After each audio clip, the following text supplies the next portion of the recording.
Ben Joravsky Show is brought to you by the Chicago Sun-Times. For the latest in Chicago and Illinois news, sports, weather, and the latest in national news from a real Chicago frame of mind and real Chicago writers, check out the Chicago Sun-Times. Read the daily paper or online at chicago.suntimes.com. And hey, if you have a little extra cash, subscribe. And by the Chicago Reader. For a deeper dive in the daily Chicago news and for all of what's going on in this city, you gotta read the Reader. Music, arts and culture, film, extensive event calendars, concert listings, and more, including weekly political columns from writers like Maya Dukmasova and, yes, our very own Ben Joravsky. The Chicago Reader is free in newsstands and at chicagoreader.com. That's chicagoreader.com.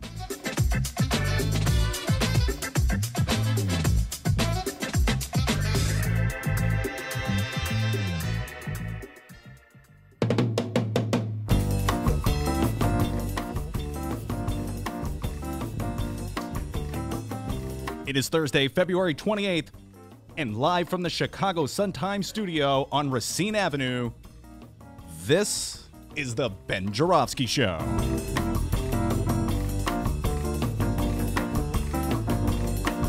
Today on the program, we welcome Lynn Sweet of the Chicago Sun-Times. We also welcome the Union Man, Ed Maher, and Chicago Reader Columnist Maya Dukmasova. And now your host, also a Chicago Reader columnist, Benny J. Ben Joravsky. Hello, everybody. Ben Joravsky here. We're calling this Sleazoid Thursday. And here's why. Big day yesterday, everybody. We completed our first show at the Sun-Times studio. Yay, yay, good for us. Woo, woo, woo. After the show, the techies gathered. They came into the studio to talk things over with Dr. D. Man, you got to see these guys to believe them. Let's give them a shout out. Sean, JP, Blake, Matt, Vince, Brian, and Jeff. Hey, guys. Talking geeky computer stuff with Dennis. The plug goes here and the button goes there. Man, they might as well be talking Greek as far as I'm concerned. I didn't understand a word they were saying. Yeah, me either. I'm from Southern Illinois, huh? And you were having a conversation with them. Guys, I went to community college. Slow down. Ladies and gentlemen, he is a graduate of radio school. Don't be so immodest there, young man. Anyway, I thought I'd gone back in time to the AV club at Evanston High School. Half expected Yoda from the old show to wander in with his Star Wars lunchbox to say, hanging out? Neato, I'll hang out.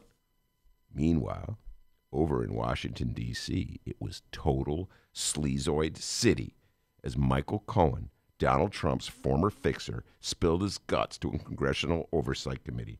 Here are just some of the highlights from the front page of the New York Times. These are just bullet points. Oh, show those listeners that newspaper, could you please? A real newspaper. See that, everybody. listeners? Millennials, you watching? Oh, wait. We're not on the TV. They can't see. Well, if you were watching, it's a newspaper. They call it a newspaper because it's news on paper. Anyway, here we go. He is a racist. He is a con man, and he is a cheat. I have lied, but I am not a liar. I have done bad things, but I am not a bad man. He asked me to pay off an adult film star with whom he had an affair and wanted me to lie to his wife about it, which I did. The he, of course, is Donald Trump. Mr. Trump knew of and directed the Trump-Moscow negotiations throughout this campaign and lied about it. He lied about it because he never expected to win.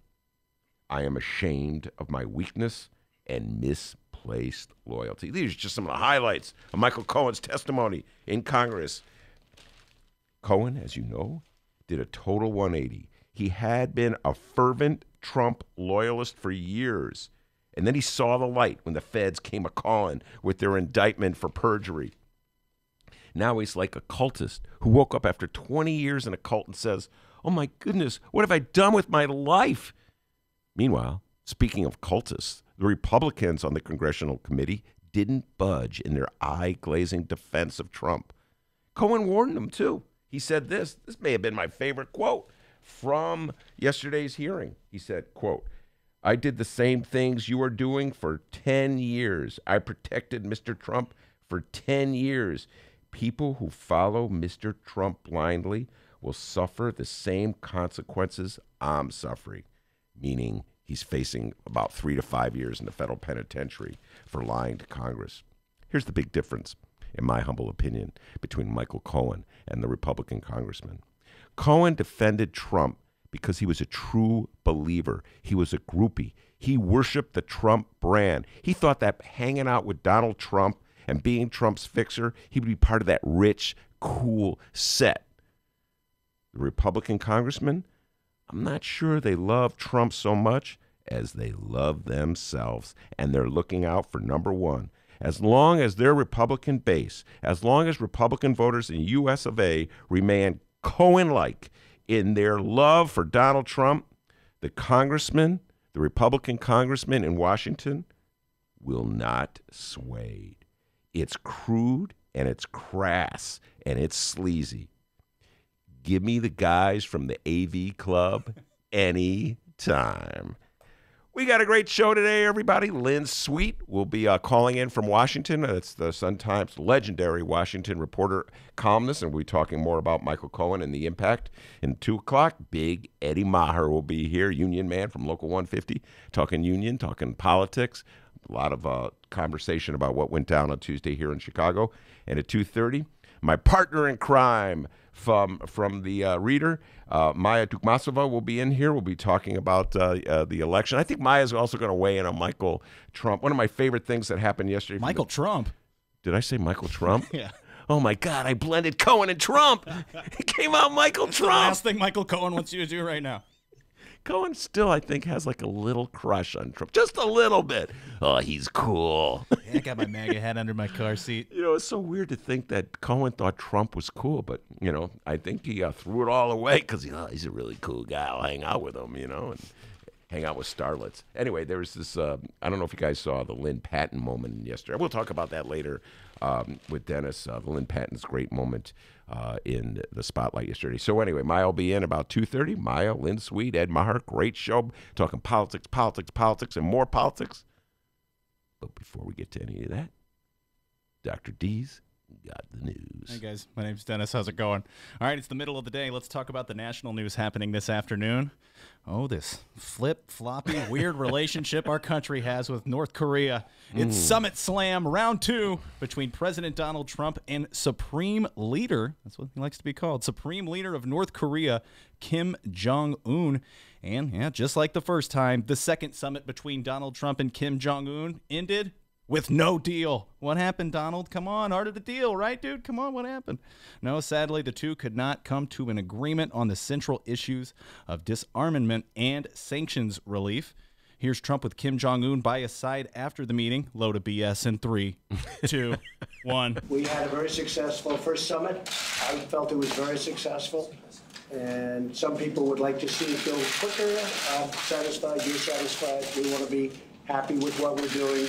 But I thought the first summit was a great success, and I think this one hopefully will be equal or greater than the first. And we made a lot of progress, and I think the biggest progress was our relationship is really a good one. All right, how many people out there really believe that their relationship is really a good one? He's my buddy. Yeah. Wherever I go, he goes. My buddy. Yeah, no, listen, I'm not one of these Democratic Trump haters who wants Trump to lose in every single instance. I think it would be very helpful, to put it mildly, if we could denuclearize any part of the world. And so if they could legitimately come to an agreement that would reduce the number of nukes in that part of the world, I would love it. But I, Dr. D, have not at any moment believed that this was a legitimate negotiation. I've always thought this was sort of like a reality TV show between people who are sort of cut from the same cloth. The supreme leader, indeed. I think Donald Trump thinks of himself also as the supreme leader of Trump world, which unfortunately at this moment includes 90% of all Republicans in the United States who have like a Michael Cohen-like love and adoration for Donald Trump. So I do not have much faith, Dennis, that anything will come out of this of substance. And I know Trump was really irritated to no ends to realize that Michael Cohen's testimony, which was happening at roughly the same time, was diverting attention from his grand summit. So he's going to come back. No one's going to talk about it. And all he's going to do is continue to face federal and congressional investigations into his alleged wrongdoings. Now, there are no plans at the moment for a third summit, but the U.S. has expressed willingness to continue talks at a lower level. Oh, yeah. And if at any point Donald Trump needs a distraction, you could bet it'll go to the upper level. He'll try it again. Let's meet in Hawaii this time. You know. Well, in other news nationally, I pled guilty in federal court to felonies for the benefit of, at the direction of, and in coordination with individual number one.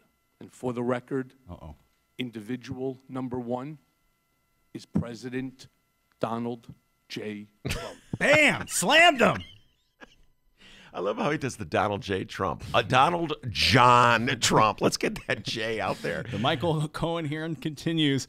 Yeah, the former attorney of Donald Trump from 2006 until May 2018 continues.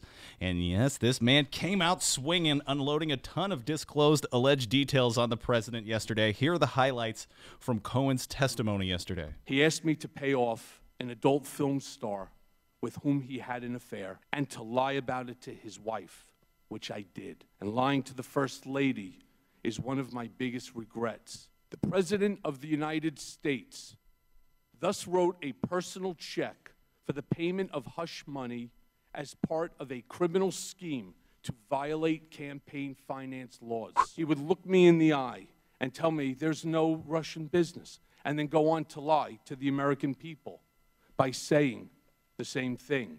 In his way, he was telling me to lie. So to be clear, Mr. Trump knew of and directed the Trump-Moscow negotiations throughout the campaign and lied about it. He lied about it because he never expected to win. I also knew that nothing went on in Trump world, especially the campaign, without Mr. Trump's knowledge and approval. So I concluded that Don Jr. was referring to that June 2016 Trump Tower meeting about dirt on Hillary with the Russian representatives when he walked behind his dad's desk that day, and that Mr. Trump knew that was the meeting Don Jr. was talking about when he said, "That's good, let me know." Questions have been raised about whether I know of direct evidence that Mr. Trump or his campaign colluded with Russia. I do not. Cohen. All right, let's just get something established right up front. And I'm looking right now at a column in today's Chicago Sun-Times, my beloved bright one. Show this to the cameras. That is a newspaper, guys. It's a different newspaper than the one I was waving before to the non-existent cameras. You think I'd catch on that there's no cameras here? But anyway, S.E. Cupp, I've alluded to her many times. She, of course, is a conservative columnist, and our column appears in the Sun-Times, I think, once a week. And the headline reads, "Remember, Michael Cohen is a convicted liar." And this is absolutely true, folks. You have to pretend that you're jurors on a jury, and you're listening to conflicting testimony. And absolutely everyone involved is a liar. They lie, okay? And so you have to decide in your mind which liar is telling even like the closest semblance of the truth, all right? So listen, I thought Michael Cohen was a sleazy liar back in the day when he was defending Trump. So if I were to sit here, Dennis, and just flip right now, just flip, I'm going to forget everything I thought from I know he's great. Oh, I love that guy. No, it's true. You know, he is a liar. And he spent how many years? 12, 15 years in the service of another liar. And because he really believed in him. I do believe that he was like a cultist, D. I thought his eyes glazed, and he wanted to be part of that crowd. I saw the same thing happen to Chicago City Council in the 1980s when all these drab, ordinary aldermen, you know, who had just had nothing closely resembling coolness, suddenly attached themselves to a couple of aldermen, Eddie Verdoyak and Eddie Burke, because I thought they were cool. I thought they were hanging around in Vegas with Sinatra. It was the Rat Pack. You know, like, I'm with somebody who's cool, so I'm cool. It's kind of how I feel like hanging out with you and Miles. Oh, you know what I mean? That was nice. You guys are cool. I'm hanging out with them. I'm cool. Yeah. All right. So that's how Cohen thought about Donald Trump. So, yes, he lied. He lied continually. He was a hatchet man. He was a fixer. He was a bully. He did it all on behalf of Donald Trump. And now, with his neck is in the noose, he's flipped. So you have to decide which part of what he's saying is true. And folks, I got to tell you, I think what he was saying yesterday is about 90% truth, and what he was saying before was the lies. Now, do I say that because I want to believe that? Yeah, but I still stand by it. D, I think he was telling the truth yesterday and was lying before. Anyway. Well, today's portion of the hearing is a closed-door session. We do have an update, though. Republicans are asking for an investigation of Cohen. That's it. I know. Let's investigate Cohen, who's about to go to jail or prison for 3 years, as opposed to investigating the man who's the president of the United States, who may have colluded with the Russians to become president. We don't want to investigate him. We're going to investigate this guy who's going to be at Sing Sing. Two of the president's closest allies claim to have evidence that Trump's former fixer committed perjury. When? They all committed perjury. He admitted to committing perjury. There we go. I am going to do an investigation on whether the sun rises in the east. Okay, anything to avoid an investigation of Donald John Trump. That's my favorite part, where he goes, Donald J. Trump. So, so that we're not confusing him with any other Trump. Now we will try our best to keep you informed if any Cohen hearing updates become available, like that one we just By the way, gave. what could they possibly be saying in closed hearing that we couldn't hear? Right. I mean, there's so much sleaziness that's already out there. The part which you said where his greatest regret, one of his greatest regrets, is lying to Melania. Why is that a greater regret than ever? He lied to cover up the fact that Trump was playing around. Okay, folks, how many... I know most of you out there have to believe that. Even Republicans out there. I know there's some of you out there are listening. Hey, Republicans, how's it going? I know that you're listening. Come on, guys. You know how many people, how many men that I've known have lied to cover up their dirty dealings? Or they've tried to force their... Have you ever had a situation like this, D, where a friend of yours says, hey, look, my wife is going to ask where I was last week. Say you're with me. Oh, yeah. Or you had the other one where, like, you don't get the warning, and then somebody's wife says to you, oh, so I heard you went out with Billy Bob last week. Oh, no. And then Billy Bob's looking at you like, no, man, no. Lion Brian's what I call them. Huh? Buddy Brian. So then you're sitting there panic-stricken. What am I supposed to say? Where did we go? Where did you, like, you're looking at Billy Bob like, I'm going to kill you, man. Come on, we all know. We all know that Cohen lied to Melania. We all believe that, all right? Come on, Republicans, even you, S.E. Cup. I'm undecided. They're both big S.E. Cup fan, Ben Joravsky. All right, but we will try to keep you informed on all that. Benny J, let's put the Cohen aside for a minute. Oh, I can't. I love talking about Cohen. Well, you better put it aside because I got one question for you here. Yes, sir. You ready to find out what's happening in Chicago and or Illinois? I was born ready. Love that answer. Fantastic answer, because coming up after the little break we have here, people, we are going to find out what else is news. I cannot wait. This is my favorite part of the day where the doctor does his doctor thing. Let's see what it is when we return. Not a doctor.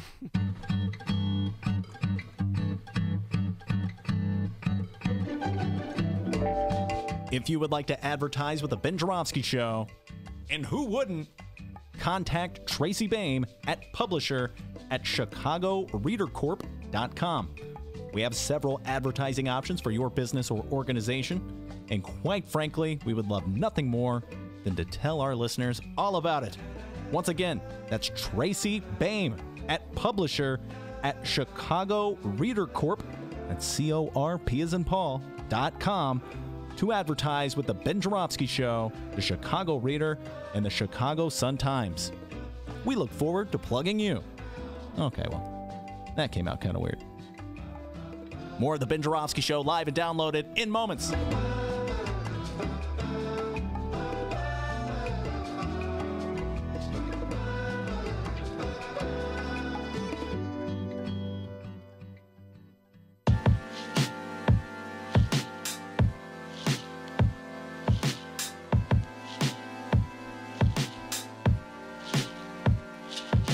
Commercial break over.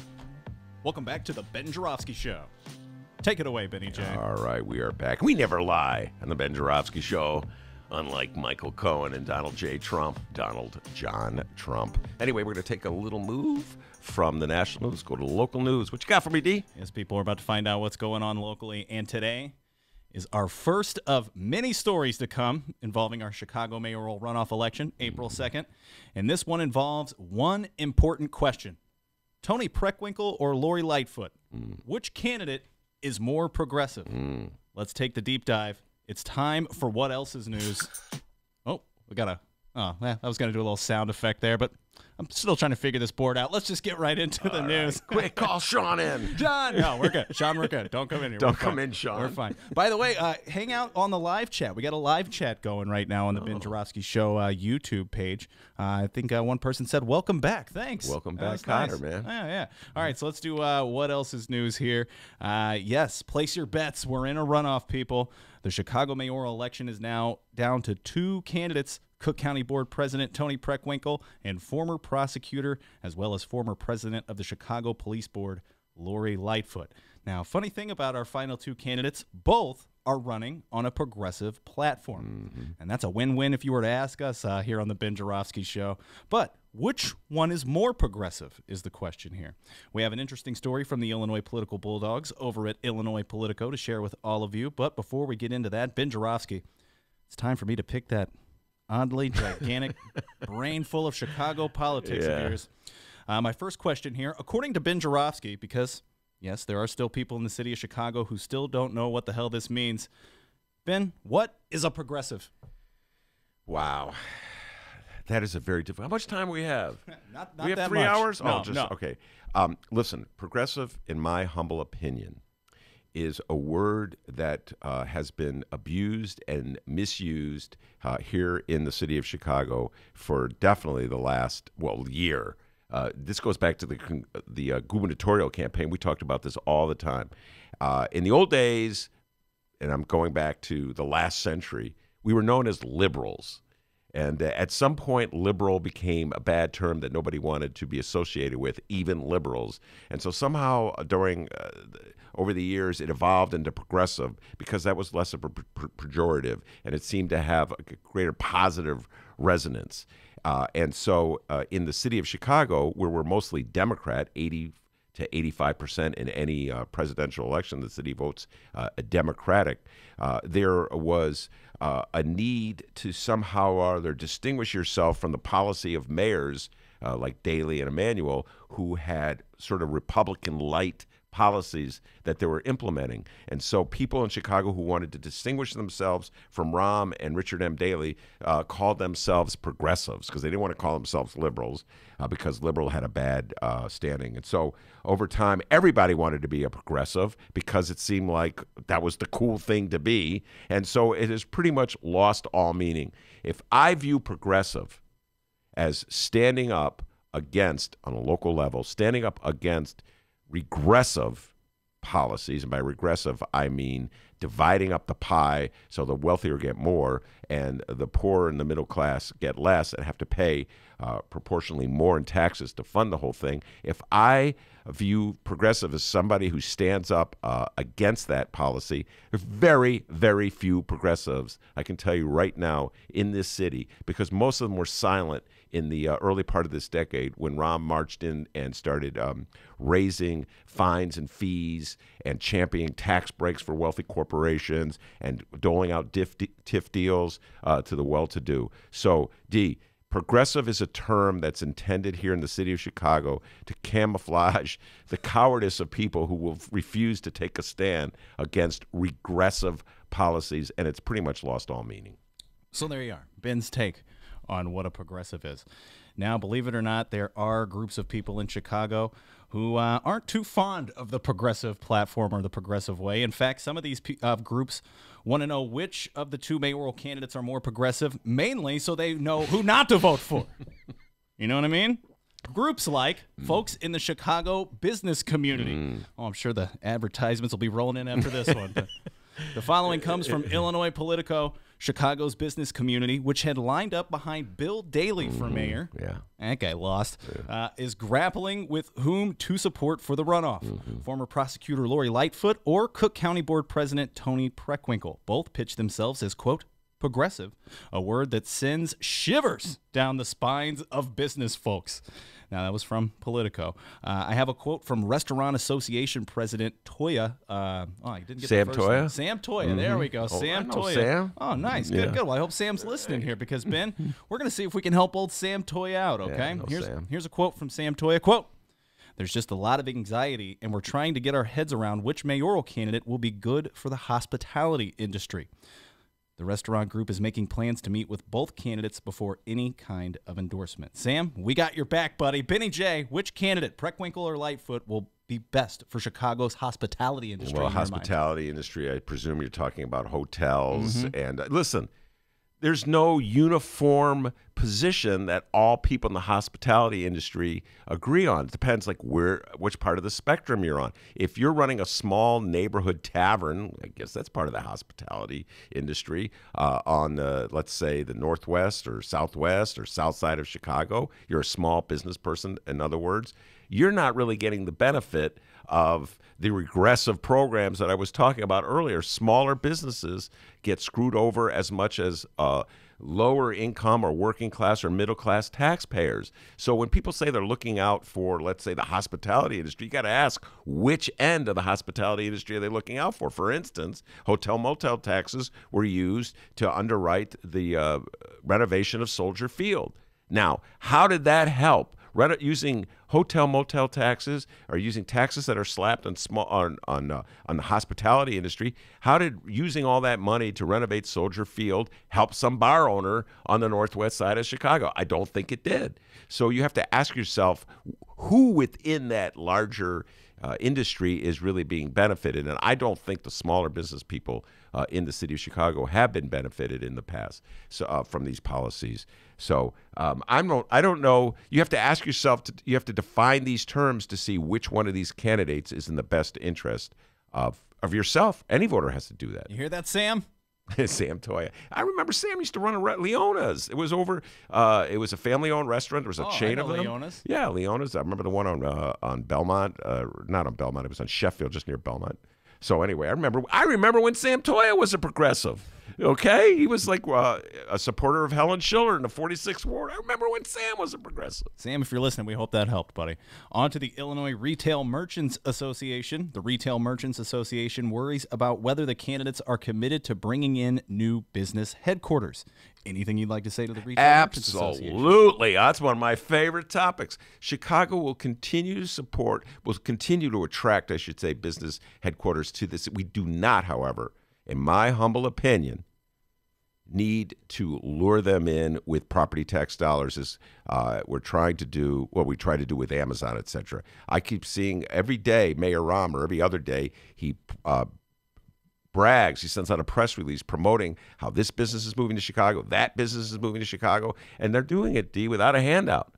So my suggestion to the business community is you continue to draw businesses to the city without a handout by doing things like what? Standing up on behalf of reform, maybe, fighting corruption, going against conflict of interest, where aldermen who are the head of the finance committee also have property tax businesses, where they can then force businesses or property tax owners to hire them out to get lower taxes. Maybe that would help the business climate as well as a handout. So when I see the larger business community jumping aboard initiatives to undercut the power of people like Ed Burke, for one, then I'll really believe that they want to improve the business climate in the city of Chicago. You hear that, Retail Merchants Association? Does that help at all? No? I didn't think so. They're not going to invite me to their next convention. Right. Not the most sound advice here, but that's fine. And finally, it looks like those working in the real estate industry could use Benny J's words of wisdom.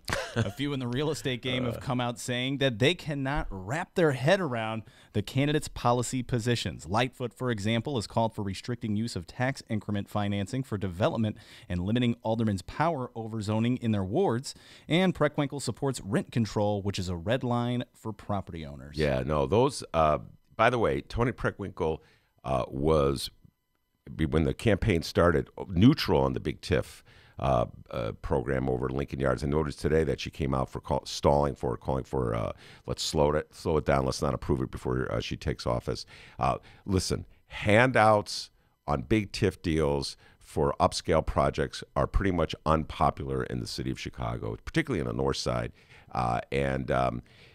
You want to use your TIF assistance strategically in areas where it really needs it, and you want to use it if necessary for larger infrastructure deals to help rebuild roads, bridges, etc. You need to use it in a way that helps all people in the city of Chicago, all neighborhoods in the city of Chicago. You shouldn't concentrate it on a handful of downtown gentrifying areas that don't need the assistance in the first place. And I just wish for once that the business community in the city of Chicago would come around to this point and acknowledge the fact that it is unfair to concentrate so much of our economic development dollars on upscale neighborhoods that don't need it, while we let so many other parts of the city fall apart. So I think it's good that at the very moment when they're campaigning, that both Tony Preckwinkle and Lori Lightfoot are at least giving lip service to this notion. And I wish the business community would jump in, involved to it, get aboard this bandwagon as well, because I don't see how you could defend so unfairly distributing this economic development pie the way we have been doing in the city of Chicago. So it seems like the jury may still be out, but I'll put the question on you, Ben Joravsky. Tony Preckwinkle or Lori Lightfoot, which is the most progressive candidate? The jury is still out on that one. I have not made up my mind. I'm going to be listening to what they say, processing the information, bringing on different advocates for both, and allowing them to step back. I have to tell you this real quick. Lori Lightfoot will be with Mick Dumke and myself this Tuesday at the Hideout, 1354 West Wabansia. He still got it. That's how you plug, buddy. Good job. So we'll hear from her as to whether she is the most progressive. And there you are, just like that. You're now in the know of what's going on in Chicago, and now you will have an answer the next time someone asks you, hey, what else is news? All right, let me tell you something. Okay. Something that the editor of this show, Miles Porter, something that Miles Davis, and something that Miles from Nowhere, one of your favorite songs from the 1970s, all agree on. Love it. You did a great job. Give yourself a raise. Take it out of petty cash. We'll be right back.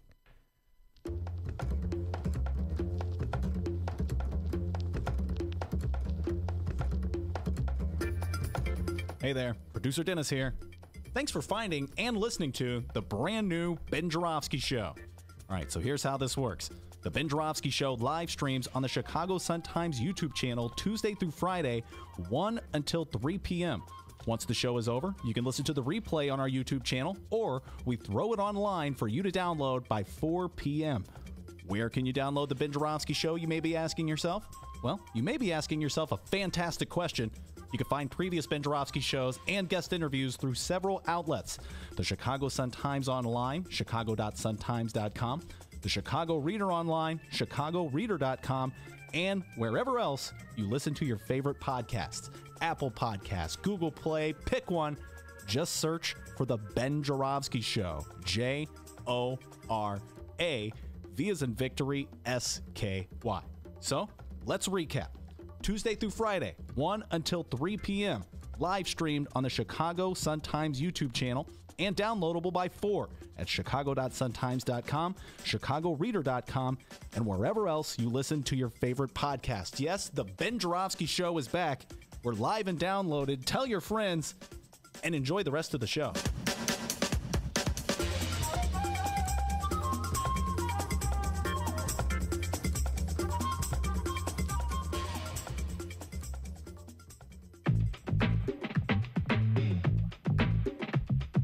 Ben Joravsky Show is brought to you by the Chicago Sun-Times. For the latest in Chicago and Illinois news, sports, weather, and the latest in national news from a real Chicago frame of mind and real Chicago writers, check out the Chicago Sun-Times. Read the daily paper or online at chicago.suntimes.com. And hey, if you have a little extra cash, subscribe. And by the Chicago Reader. For a deeper dive in the daily Chicago news and for all of what's going on in this city, you gotta read the Reader. Music, arts and culture, film, extensive event calendars, concert listings, and more, including weekly political columns from writers like Maya Dukmasova and, yes, our very own Ben Joravsky. The Chicago Reader is free in newsstands and at chicagoreader.com. That's chicagoreader.com.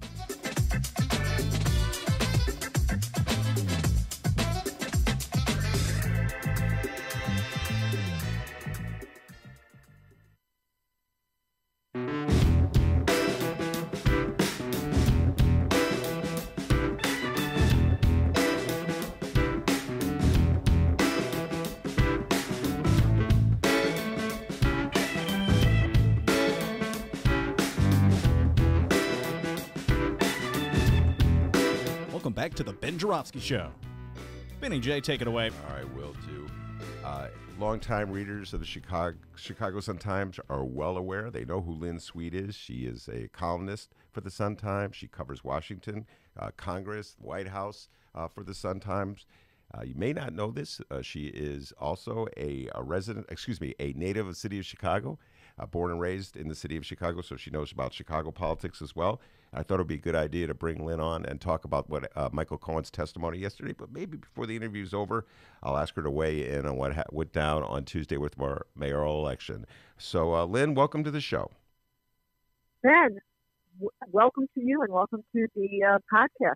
You're sitting in the mothership on the Times as you speak, right? Yes, I am sitting in the mothership. They built me a beautiful little studio here, Lynn, which is somewhere near just down the hall from the restrooms here at the beautiful Sun-Times building. You'll have to come in and visit us when you're in town next.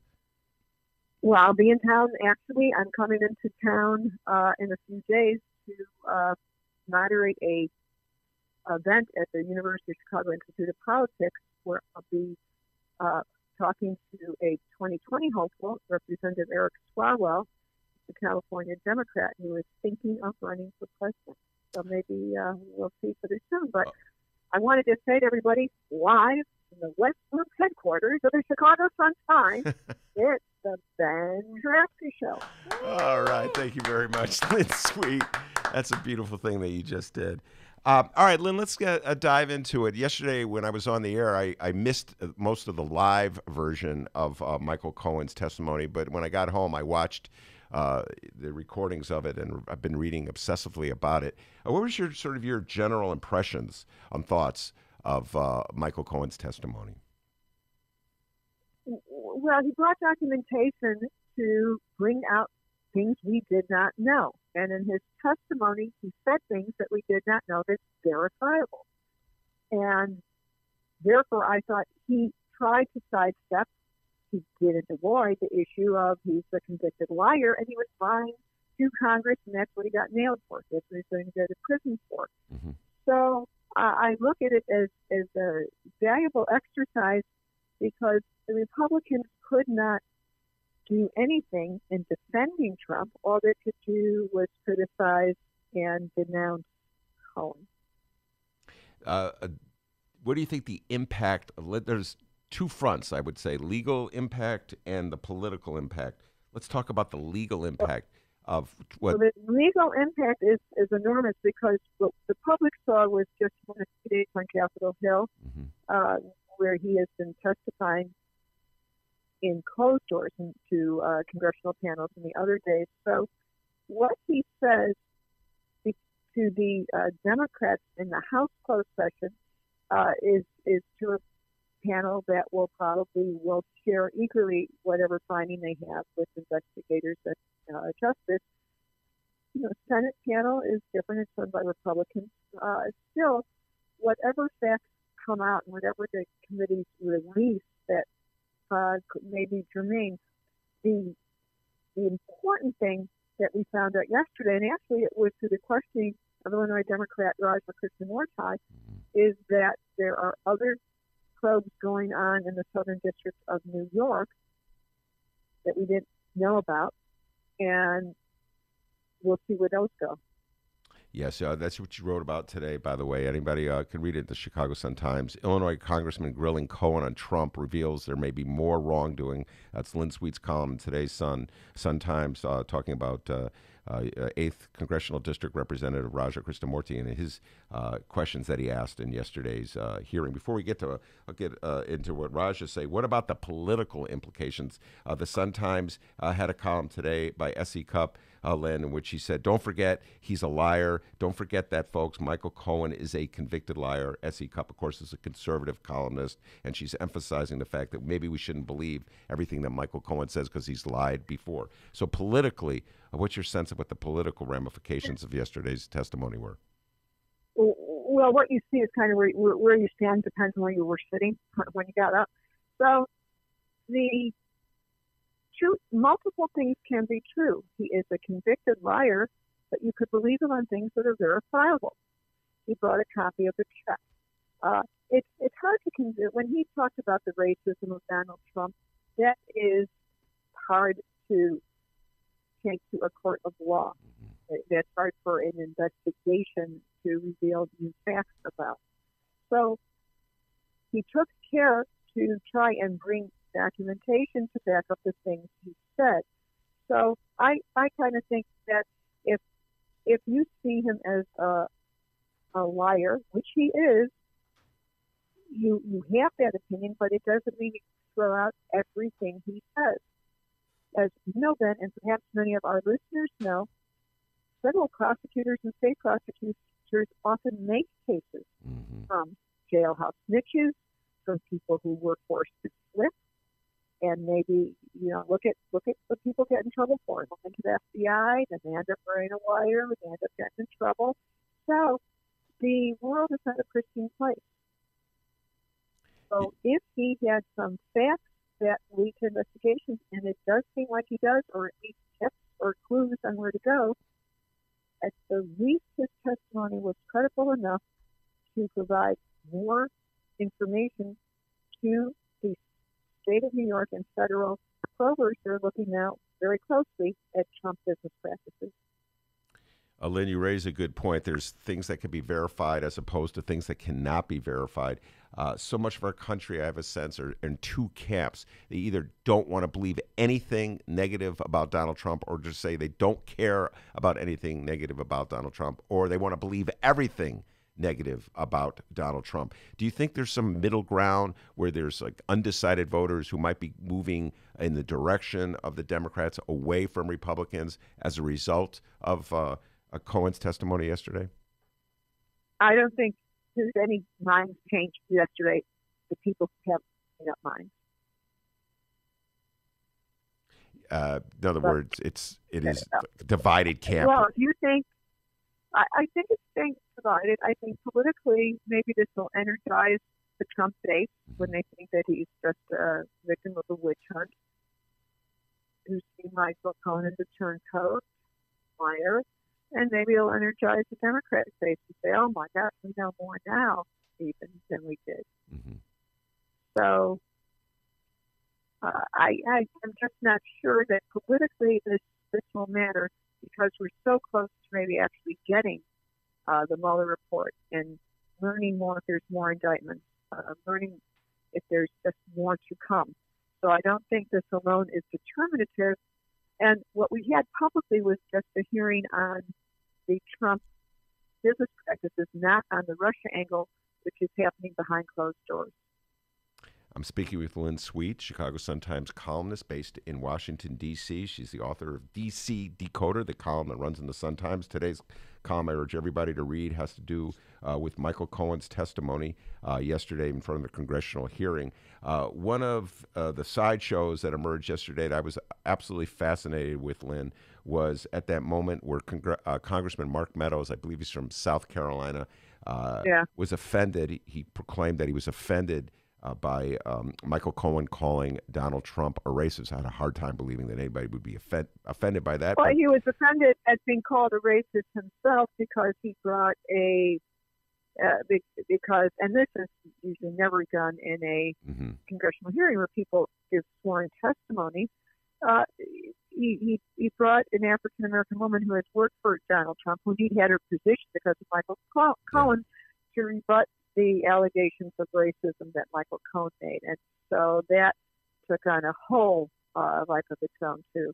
Now, I was going to ask you about that. That was a very bizarre moment in the history of congressional hearings. I can't recall anybody asked to emerge from sort of the back rooms just to stand there and give sort of just stand there and give evidence by silent just testimony. Silent, and here's what's wrong: that was silent, unsworn testimony, and he should have known better than to pull. I think it's not getting into debate of whether or not the woman was a prop. He pulled a stunt by bringing somebody to in effect give unsworn testimony.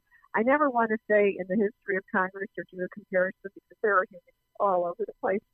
Yeah, it's true. And it would be hard to know if anything like this ever happens. Sometimes people, sometimes people recognize people in the audience. They say we're talking about this or that issue as in the audience. I want to point out to so-and-so who suffered greatly and this law will help. So anyway. Yeah, no, that's a valid point. Hard enough to keep up what happened without doing a comparison. Yeah. But can we talk about the mayor's race? I'm dying to talk about that. Yes, let's. That was my next point to you. Let's start the mayor's race: Lori Lightfoot versus Tony Preckwinkle. Did you have them in your pool, your betting pool, Lynn, as being the finalist? I didn't have a betting pool. Okay. Everyone in Washington was confused on why there is no front runner, and Washington, people here who were interested enough to ask, because the only one they ever really heard of was Bill Daley. Yeah. They had a presumption, turned out to be wrong, that he was an automatic front runner, meaning he would make it into the top two. So I was surprised on the Lori Lightfoot search at the last minute, but it shows how unusual this mayoral election was, where neither money or money alone didn't make the call. And you needed a multiple set of factors, which Lori Lightfoot had, to knit together the vote she had. Now, when I looked at the color-coded map, I think as we look forward to this, for the moment it starts out as a bit of a north side, south side thing. Mm-hmm. When you look at where the votes for Tony and Lori came from, Ben, what do you think? Well, I got to tell you, I did not predict Lori Lightfoot would win, and the surge of support that she received, Lynn, from the north side of Chicago, the old, what they used to call lakefront liberal voters, I guess that term is fading away. They rallied behind her. Comeback. Yeah, the Marty Overton. We're going to bring it back. Yeah, we're going to bring it back. Well, I know. I think, look at the map. Yeah. Look at the map. Something happened there. Yeah, and what I do not know, I do not know if she is going to be able to pick up support in those areas where she, like Willie Wilson won, in the black community in the west side and the south side, where Willie Wilson did very well. That's where Lori Lightfoot, in my humble opinion, can pick up votes, but she has to figure out a way to win over support there, where she's been very weak coming into the February election, to the last Tuesday's election. So that's going to be her great challenge, I think, if she's going to beat Tony Preckwinkle.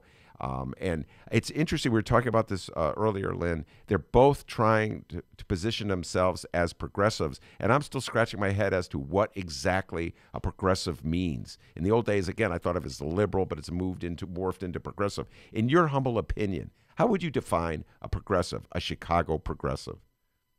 Well, this is my analysis, and that is you have a pro-union standing on a variety of social issues in a certain place for the $15 minimum wage, which now already is done in the state of Illinois. Mm-hmm. You would probably, as a progressive, stand for increasing health care in the city. You would continue Mayor and Rahm Emanuel's attempts to make at least a community college education free for everybody in the city. And progressive is not what you would necessarily think of in this presidential race, where you have bigger issues, because you still also have to just run the city.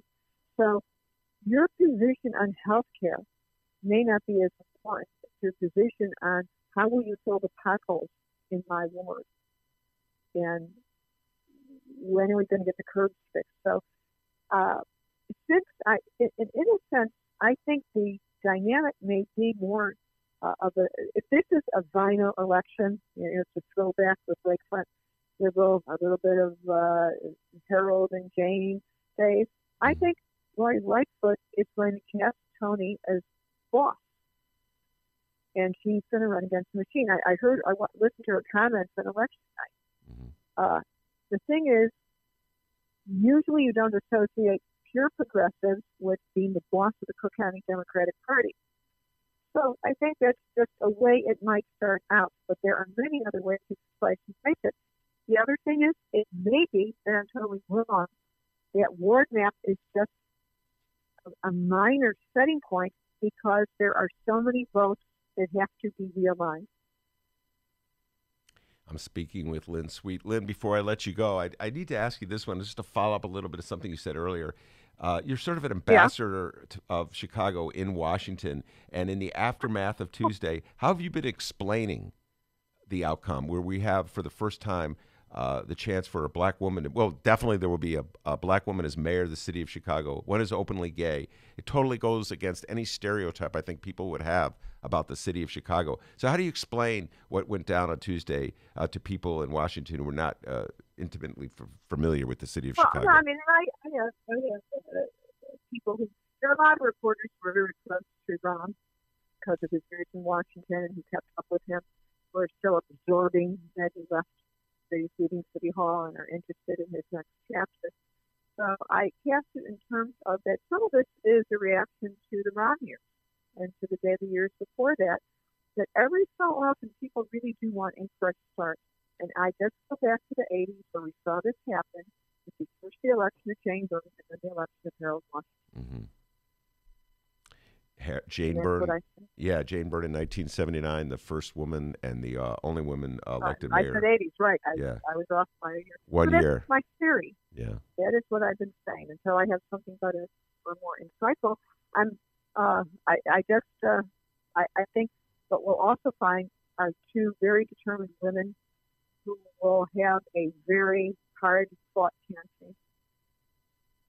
All right. Thank you very much, Lynn. I appreciate you calling in, and we'll try to get you on the show when you're actually in the city of Chicago next week, all right? It could be soon.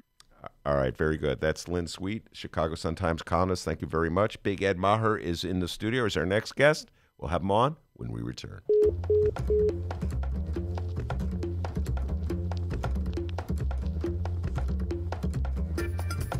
Hey there, producer Dennis here.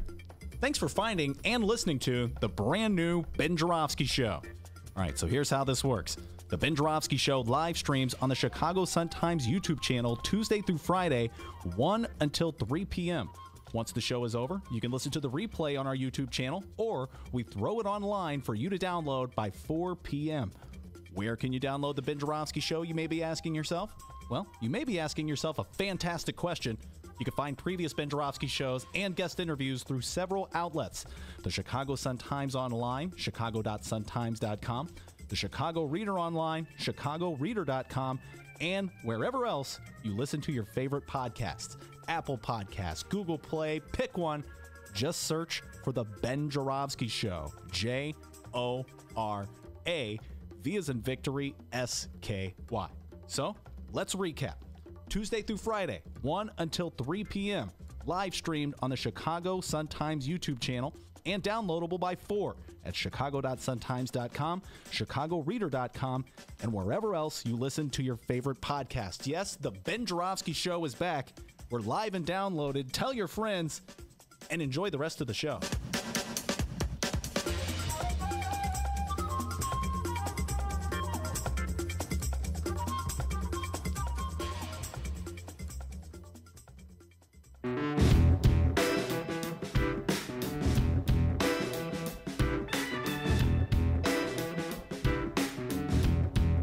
Welcome back to the Ben Joravsky Show, live from the Chicago Sun-Times studio. All right, yes, indeed, we're live. Ed Maher is going to be coming on really soon. Union man Ed Maher, talking about the election, talking about some of the issues facing labor. Big decisions labor has to make in the coming days, which candidate they're going to support. Both of them profess to be pro-labor. Both of them profess to be progressives. So it'll be an interesting decision that labor has to make. And maybe they'll duck and dodge it and not make any decision at all. We'll see. Anyway, there's a couple of issues before I bring it on that I really want to talk about. One, Mark Brown's column today's Sun-Times, Joyce Daley Theory, the latest urban legend in Chicago politics. Folks, it's going to be a little bit of a deep dive here. I'm going to get into the intricacies of Chicago politics. We talked about this briefly yesterday. I had a phone call from Chicago progressive, long-standing Chicago progressive, urging me to look into the fact. What was her name? I don't know if she wanted her name being used. I mean, I don't know. You know, when people call me and give me tips, I don't know if they want to be talked about. But anyway, this person is a friend of the show. Oh, has a called. hint. Yeah, a hint. Ooh, who could it be? GOP. Anyway, all right, here we go. Jerry Joyce, of course, was running from the Southwest Side, 19th Ward. He's the son of Jeremiah Joyce, long-time political operative on the Southwest Side, very powerful politico from that neck of the woods. Ran afoul of Rahm Emanuel on some O'Hare contracting deals. Rahm gave the contract to a rival company, and everybody in the city of Chicago had the opinion that Jerry Joyce was running for mayor to extract revenge against Rahm Emanuel because of the contract. Whether it's true or not, I don't know. But everybody in the city of Chicago who's a politico has an opinion, said, oh, that's why Jerry Joyce is running. All right, and then Rahm steps out of the race, so you figure Jerry Joyce will stop. People had the same attitude about Gary Big Mac McCarthy. They always said the only reason Gary Big Mac McCarthy is running, the former police chief, is because he wants to get revenge against Rahm, because Rahm fired him, threw him under the bus when the Laquan McDonald video came out. Get under that bus. Get under that, but let me drive it over you. Anyway, so as soon as Rahm leaves the race, you figure Gary Big Mac McCarthy will drop. He doesn't. He stays in the race. So does Jerry Joyce. Here's the thing. Jerry Joyce did not run much of a citywide campaign, in my humble opinion, but he ran a very effective campaign on the southwest side and northwest sides of the city where he's strongest, particularly in the southwest side.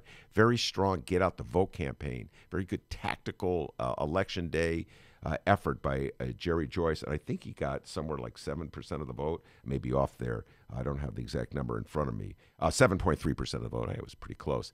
Anyway, so effectively, one theory is that all those votes that Jerry Joyce got would have gone otherwise to Bill Daley. And so his position in the race undercut Daley, and as a result, Daley did not make the runoff. That is a theory that so many people have, and they say it as Jerry Joyce was like a chess piece in some larger game that was intended to undercut Daley. So he went from being a chess piece in a game to undercut Rahm to being a chess piece in a game to undercut Daley, as though he has no life of his own, as if he's just a creature on a board that gets moved around by more powerful beings. And so people are urging, Ben, take the deep dive, look into it. Who is controlling Jerry Joyce? Mark Brown takes the dive in here, and he comes to the conclusion that effectively Jerry Joyce was running for mayor because he thought he could win, that he thought he had a path to victory, that he thought by concentrating on those two areas of the city, those two corners of the city where he was strongest, he may emerge from this very crowded race with just enough votes to make the runoff. So it wasn't about undercutting Daley. It was all about promoting himself. I kind of agree with Mark Brown. I don't see why Jerry Joyce in particular would undercut Bill Daley. I don't think there's any love lost between the Joyce faction on the southwest side and the Daley faction. And there may be, if you go to a restaurant and have a private conversation with the Joyces, hear a lot of mutterings about those Daleys and how those Daleys think they're so smart and they've always kept all the goodies from themselves. You might hear something like that. But I don't think he has any real reason to want to undercut Bill Daley. I think he was in the race because he saw a path to victory, and he thought that if he had a strong election day surgence, he could win. Now, look, he got 7.3% of the vote. He didn't come close to making the runoff, but he certainly showed that, at least on the southwest side of the city, the Joyce name carries a lot of weight. And so maybe he's positioned himself for a future run down the road for some other office. But I am not subscribing to the notion that somehow or other this was part of a giant conspiracy, what Mark Brown calls our urban legend, the latest urban legend in Chicago politics. I have to agree with Mark. I do not subscribe to the notion that there was conspiracy and that he was just a chess piece on a board. See what Ed Maher has to say. He's sitting right here. I know he's got a lot of ideas on Chicago politics from this neck of the wood. So we'll bring Ed Maher on right after this. The Ben Joravsky Show is brought to you by the Chicago Sun-Times. For the latest in Chicago and Illinois news, sports, weather, and the latest in national news from a real Chicago frame of mind and real Chicago writers, check out the Chicago Sun-Times. Read the daily paper or online at chicago.suntimes.com. And hey, if you have a little extra cash, subscribe. And by the Chicago Reader. For a deeper dive in the daily Chicago news and for all of what's going on in this city, you gotta read the Reader. Music, arts and culture, film, extensive event calendars, concert listings, and more. including weekly political columns from writers like Maya Dukmasova and, yes, our very own Ben Joravsky. The Chicago Reader is free in newsstands and at chicagoreader.com. That's chicagoreader.com.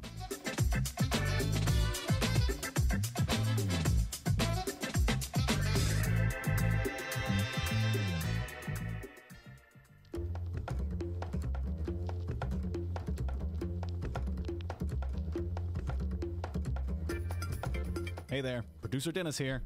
Thanks for finding and listening to the brand new Ben Joravsky Show. All right, so here's how this works. The Ben Joravsky Show live streams on the Chicago Sun-Times YouTube channel Tuesday through Friday, 1 until 3 p.m. Once the show is over, you can listen to the replay on our YouTube channel, or we throw it online for you to download by 4 p.m. Where can you download the Ben Joravsky Show, you may be asking yourself? Well, you may be asking yourself a fantastic question. You can find previous Ben Joravsky shows and guest interviews through several outlets. The Chicago Sun-Times online, chicago.suntimes.com, the Chicago Reader online, chicagoreader.com, and wherever else you listen to your favorite podcasts. Apple Podcasts, Google Play, pick one. Just search for The Ben Joravsky Show. J-O-R-A, V as in victory, S-K-Y. So, let's recap. Tuesday through Friday, 1 until 3 p.m. Live streamed on the Chicago Sun-Times YouTube channel and downloadable by 4 at chicago.suntimes.com, chicagoreader.com, and wherever else you listen to your favorite podcast. Yes, the Ben Joravsky Show is back. We're live and downloaded. Tell your friends and enjoy the rest of the show.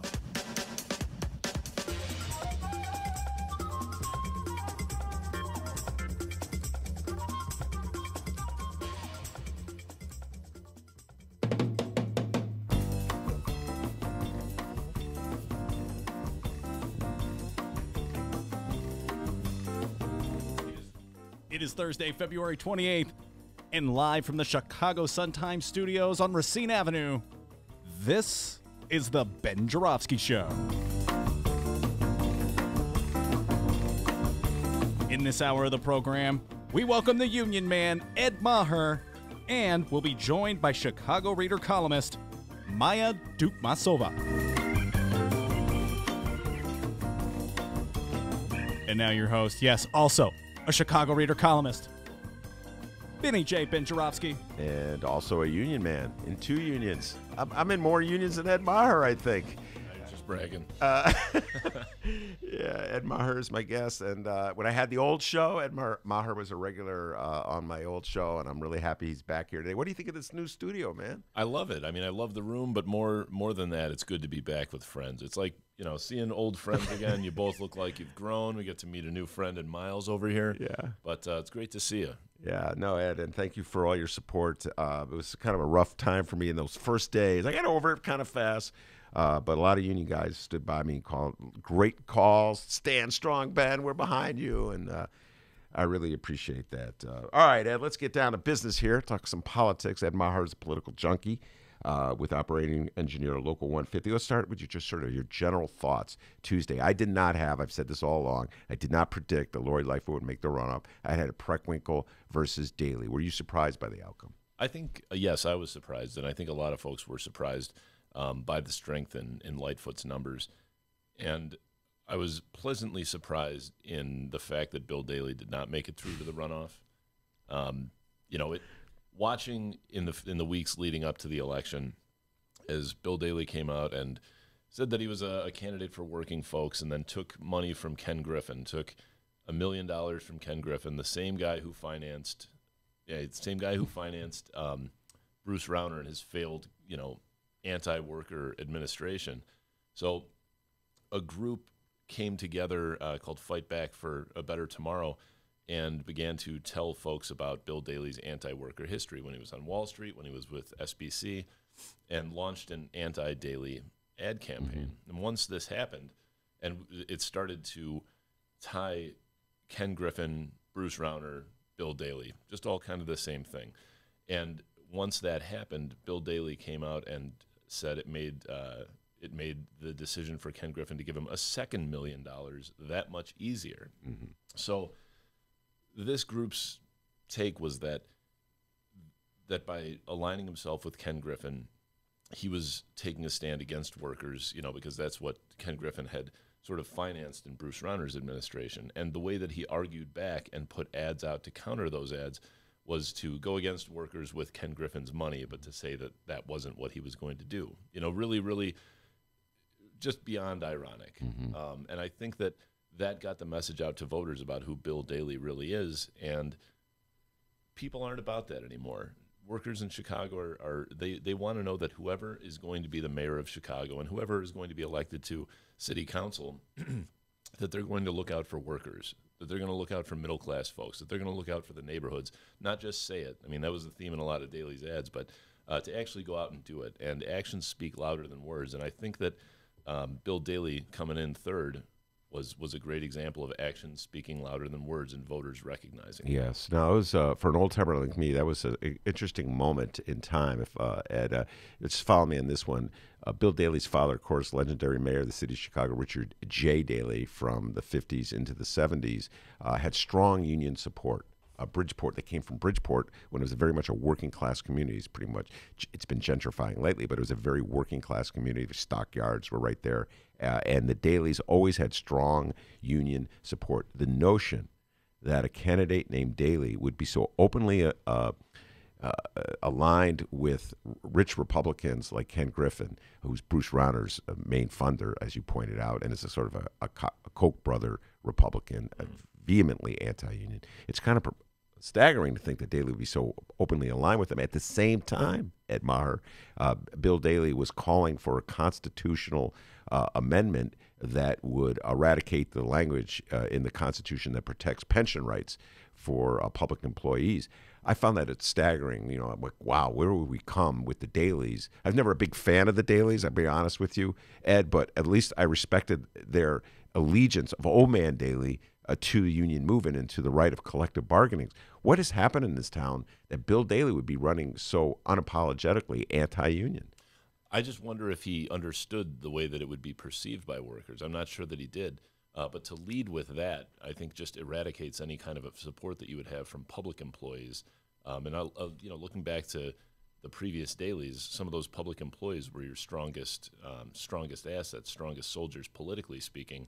And to just lead saying that we're going to get rid of this clause in the pension in the Constitution that protects pensions, I think that was probably a little bit of a miscalculation politically. It would have been better to perhaps engage workers rather than just come out and introduce yourself as the guy who's going to come after their pensions. Now, Ed, when you came out strong against Daley, traditionally in Chicago, there's two forms of retaliation. One, there's an open form where they just publicly denounce you for doing it. And two, there's the behind-the-scenes one where you get the phone call where somebody calls you, what are you doing? How are you? Cut that out right now. Did you get that kind of pressure, that backdoor pressure from supporters of Daley when you began to engineer that anti-Daley campaign? Well, I'll say this: the anti-Daley campaign was not run by the Operating Engineers Local 150. It was run by the Fight Back for a Better Tomorrow. We were supporters of that movement, and there were many other supporters of that movement. But you could see, I think it was in the Sun-Times that the day after the ads started to air, Daley was quoted saying, quote, "It pisses me off," end quote. And spoke out about the use of independent expenditures, which are often referred to as super PACs or dark money. But when he was chief of staff for President Obama, he said a couple of times that you might not like super PACs, but those are the rules of the game. So he didn't like it as mayor, but he was all right with it in the White House. So I think he was upset. But as I said, his campaign centered on what was it he said? Just I don't know if they market tested this, but he said facts don't lie. But I think that went back to everything that was said about him in those commercials, about his past, about the things that happened under his watch at Chase, J.P. Morgan, with fraudulently throwing veterans out of their homes and things like that. Those were skeletons, and they were in his closet, and they just had to get out to the voters, and they did. And when voters saw it, they rejected him. And he can be upset about that, but he did it because actions speak louder than words. You can come out and say, I'm going to be great for the neighborhoods, I'm going to be great for everybody, but actions speak louder than words. That is funny. Facts don't lie. There was a basketball player in the 90s in the O's named Rasheed Wallace. When he thought he was unfairly called for a foul, and the other person, with the person he fouled, would go to the line and shoot a free throw and miss the free throw, he would say, "Ball don't lie." Okay, so Daley probably stole that from Rasheed Wallace. Hey, Daley, give Rasheed Wallace a little credit. Ed Maher is my guest, operating engineers, Local 150. A lot of the trade union guys I know were really supportive of Susanna Mendoza in this last run. They would always tell me, Susie Ben, Susie Ben. If I had a nickel for every time some trade guy told me about Susie Ben, Susie, she didn't do so well in this campaign. And what do you attribute that to, Ed? You know, I'm not sure. This was it was a crowded field, and we're still internally kind of taking a look at the different demographic voting trends and things like that. But I will say it looks like in this election, Latino voters didn't come out in the forces that they came out in the midterms back in November. And I'm wondering if that has a bit to do with it. And it sort of turned into a giant money race toward the end. I watch a lot of network news, and you couldn't make it through a commercial break without hearing from Bill Daley, and there were also a lot of commercials coming from Tony Preckwinkle as well. But I think it just became a massive war of resources. So, but I'm not sure. I mean, we're still doing a little bit of an autopsy on the Democratic voting numbers or demographic voting numbers. So we're still kind of figuring that out. And the impact of Ed Burke, the indictment of Ed Burke, what impact do you think that had on the race? You know, I don't know that would have had any additional impact on her that it had on other candidates that were kind of tied into that. So there were links between Ed Burke. Everybody who's ever been involved in politics in the city of Chicago has links to Ed Burke. Let's not kid ourselves. But I don't think that that would have harmed her any more than it would have harmed any of the other candidates. All right, so now that's behind us. That's in the rearview mirror, and now we have the big decision ahead: Lightfoot versus Tony Preckwinkle. And just in general terms, how do you think it shakes out for labor in this town? It's obviously going to be union people on both sides of the fence on this one. What are some of the issues that union folks have to think about? You know, I know that Tony Preckwinkle's got a strong coalition of union support behind her from this previous election, including the SEIU and some others. We've worked with Tony as president of the Cook County Board for many years, and we've been able to work well with her. I understand Lori Lightfoot and Tony Preckwinkle both broadcast their support for working people and their support for organized labor. So it looks like we've got two candidates that are supportive of organized labor. We don't have a whole lot of experience. We've got a relationship with Tony Preckwinkle, not quite as much with Lori Lightfoot, but we're going to be looking forward to engaging in a bit more of a dialogue with Lori Lightfoot as we come a little bit closer and make a decision on where we're going to go in this upcoming election. Are you going to make a decision? Are you going to sit this one out? In the past, unions have sat out elections rather than get on the wrong side, if you will, back the losing candidate, then you have the winner mad at you, that kind of thing. Or are you going to make a decision? Are you going to make an endorsement? I mean, Local 150 and most other unions are generally not afraid to get involved and pick a horse in a race. So we're still taking a look. We're going to engage our membership, our executive board in the conversation as well. But we've got to find out a little bit more about their specific stances on various issues before we make a decision. It'll be a very carefully considered, educated decision. What's it like in the back room? So you have all these different unions with all these different sort of agenda, and the teachers union is over there, and SEIU is over here, and you got the operating engineers over there, and you're endorsing different candidates. You have different worldviews. The only time you ever seem to come together is when you all come on my show at one point or another. I should put you in the room all at the same time and watch the chairs fly. What's it like in the back room when all the different unions are there? Do you like assail each other for backing the wrong person? Do you? No, I think there's a mutual respect that everybody has various issues and various concerns, things that they're more concerned about than other unions, but at the end of the day, we've all got more in common than we do apart. And our fundamental beliefs that workers should be paid, a wage that they can live with a little bit of dignity on. They should be able to have access to good health care. They should be able to retire someday and not be relying upon a greeting job at Walmart. We believe that if you work hard, you should be able to live. Maybe not lavishly, but with relative comfort. You shouldn't be living in poverty. And that's the fundamental kind of cornerstone that all of the unions in Chicago and really across America operate on. So, we have that in common. We share that together, and that's the basis for our fight. So we're all pointed in the same direction. We might have, like I said, little differences in some of our issues, but at the end of the day, we have a lot more in common. We're united by much more than what divides us. My guest is Ed Maher from the Operating Engineers Local 150. Big Ed, we call him around here. We're talking unions and politics, what to look forward to in the upcoming election. Ed came equipped with pictures of decaying infrastructure. We're going to be talking about that, the need to invest in our infrastructure when we return.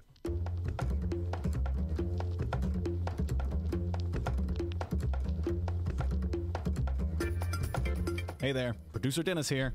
Thanks for finding and listening to the brand new Ben Joravsky Show. All right, so here's how this works. The Ben Joravsky Show live streams on the Chicago Sun-Times YouTube channel Tuesday through Friday, 1 until 3 p.m. Once the show is over, you can listen to the replay on our YouTube channel, or we throw it online for you to download by 4 p.m. Where can you download the Ben Joravsky Show, you may be asking yourself? Well, you may be asking yourself a fantastic question. You can find previous Ben Joravsky shows and guest interviews through several outlets. The Chicago Sun-Times Online, chicago.suntimes.com, the Chicago Reader Online, chicagoreader.com, and wherever else you listen to your favorite podcasts. Apple Podcasts, Google Play, pick one.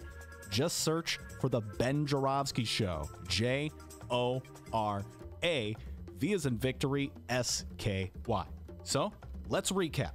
Tuesday through Friday, 1 until 3 p.m., live streamed on the Chicago Sun-Times YouTube channel and downloadable by 4 at chicago.suntimes.com, chicagoreader.com, and wherever else you listen to your favorite podcast. Yes, the Ben Joravsky Show is back. We're live and downloaded. Tell your friends and enjoy the rest of the show.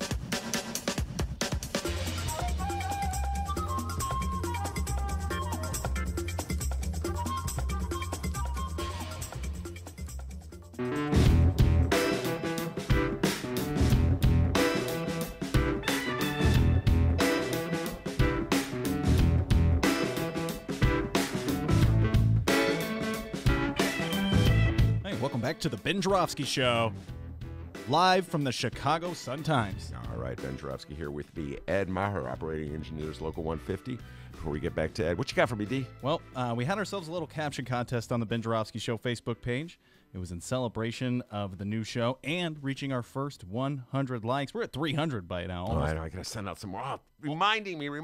Almost to 400. Almost there. Now, for those who are familiar with our program, after every 100 likes that we receive on the Ben Joravsky Show Facebook page, we have a caption contest. I decided to switch it up here a little bit, Ben. How about when we reach 1,000 likes, okay, we will have our next caption contest. Right, How's that sound? That's a good idea. You guys just heard a little show meeting right there. We just do them live on the air. You know what I mean? Yeah. So, okay. When we hit 1,000 likes, that is when we'll have our next caption contest. Right. And that's when we give out the cars. Okay. We never give away cars. I mean, if you have a car you want to give away, that's fine. I got that blue Mustang. Oh yeah, the Hot Wheel blue Mustang. But we do have captions to read for the caption contest we did in celebration of our first 100. All right. It's a Chicago Mayor Rahm Emanuel caption contest. But thank God, not for much longer, Mayor Rahm Emanuel caption contest. If you haven't seen the picture, please go check it out now on our Facebook page. Ben, spell that last name. Jorav as in victory, as my beloved Bulls did last night, defeating Memphis. All right. Wow. Lauri Markkanen with 22 points and 10 rebounds. Man. How about Zach Levine with 30 points? How about that? Great game it was. I was really thrilled by it. V as in victory? Oh, my bad. Jorav as in victory, SKY. Man, don't get used to that feeling of the Bulls winning too much, by the way. By the way, I think it is one in a row. You're right.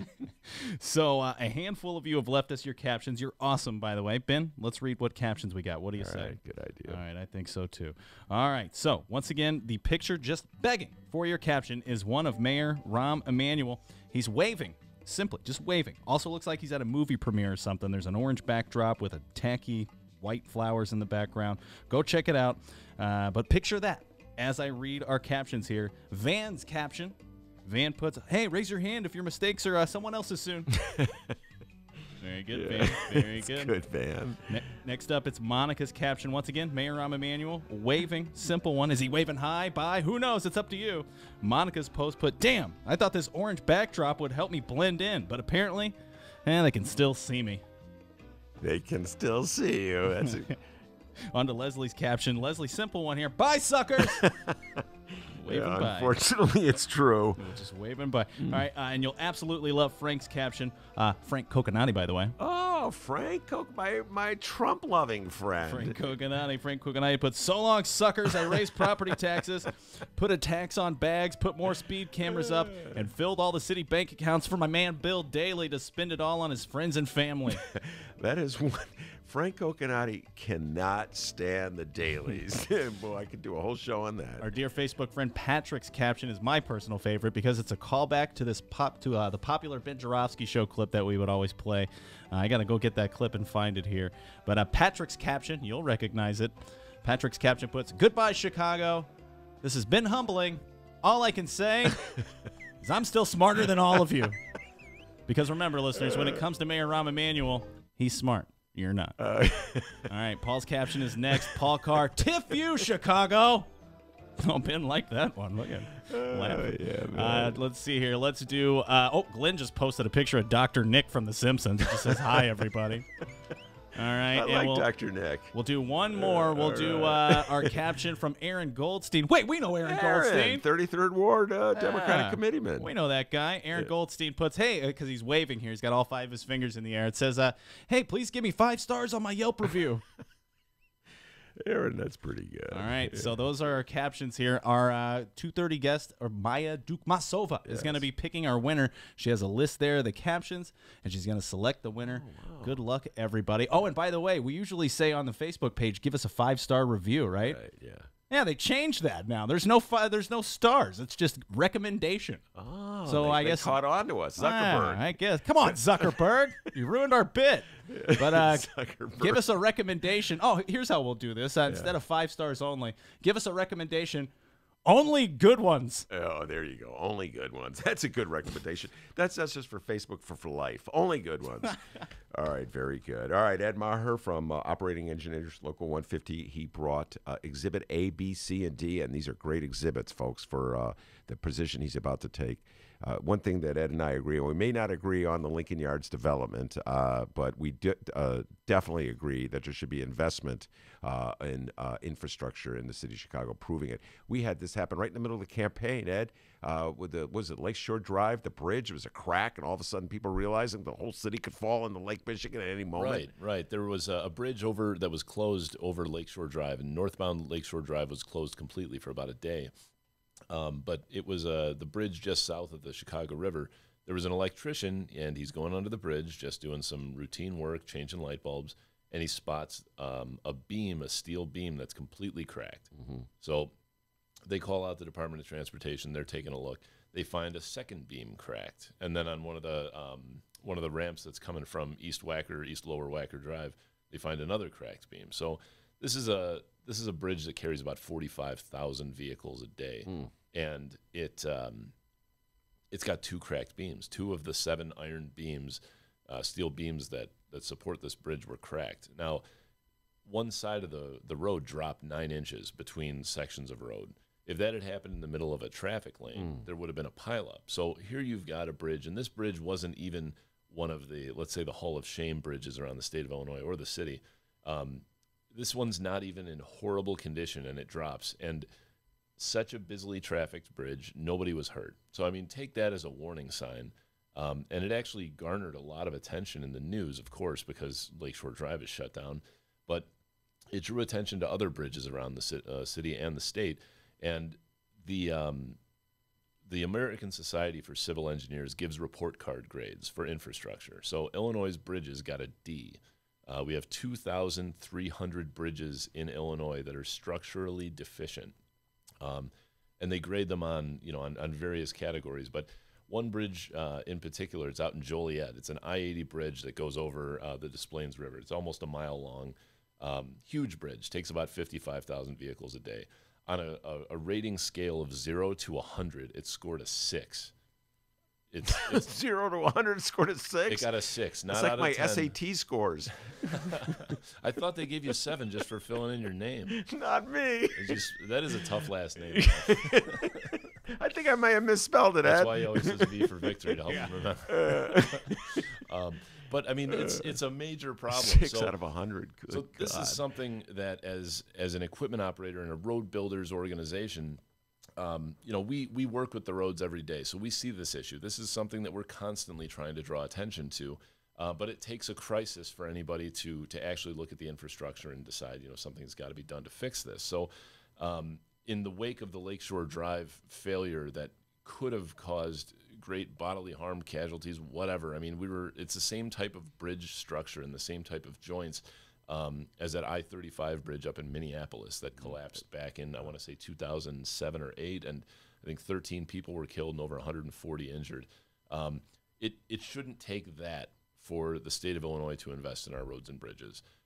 So let's take this Lakeshore Drive as the warning that it was, and go to the legislature in Springfield and say, we're not taking care of this. You get what you pay for, and right now we're getting what we pay for.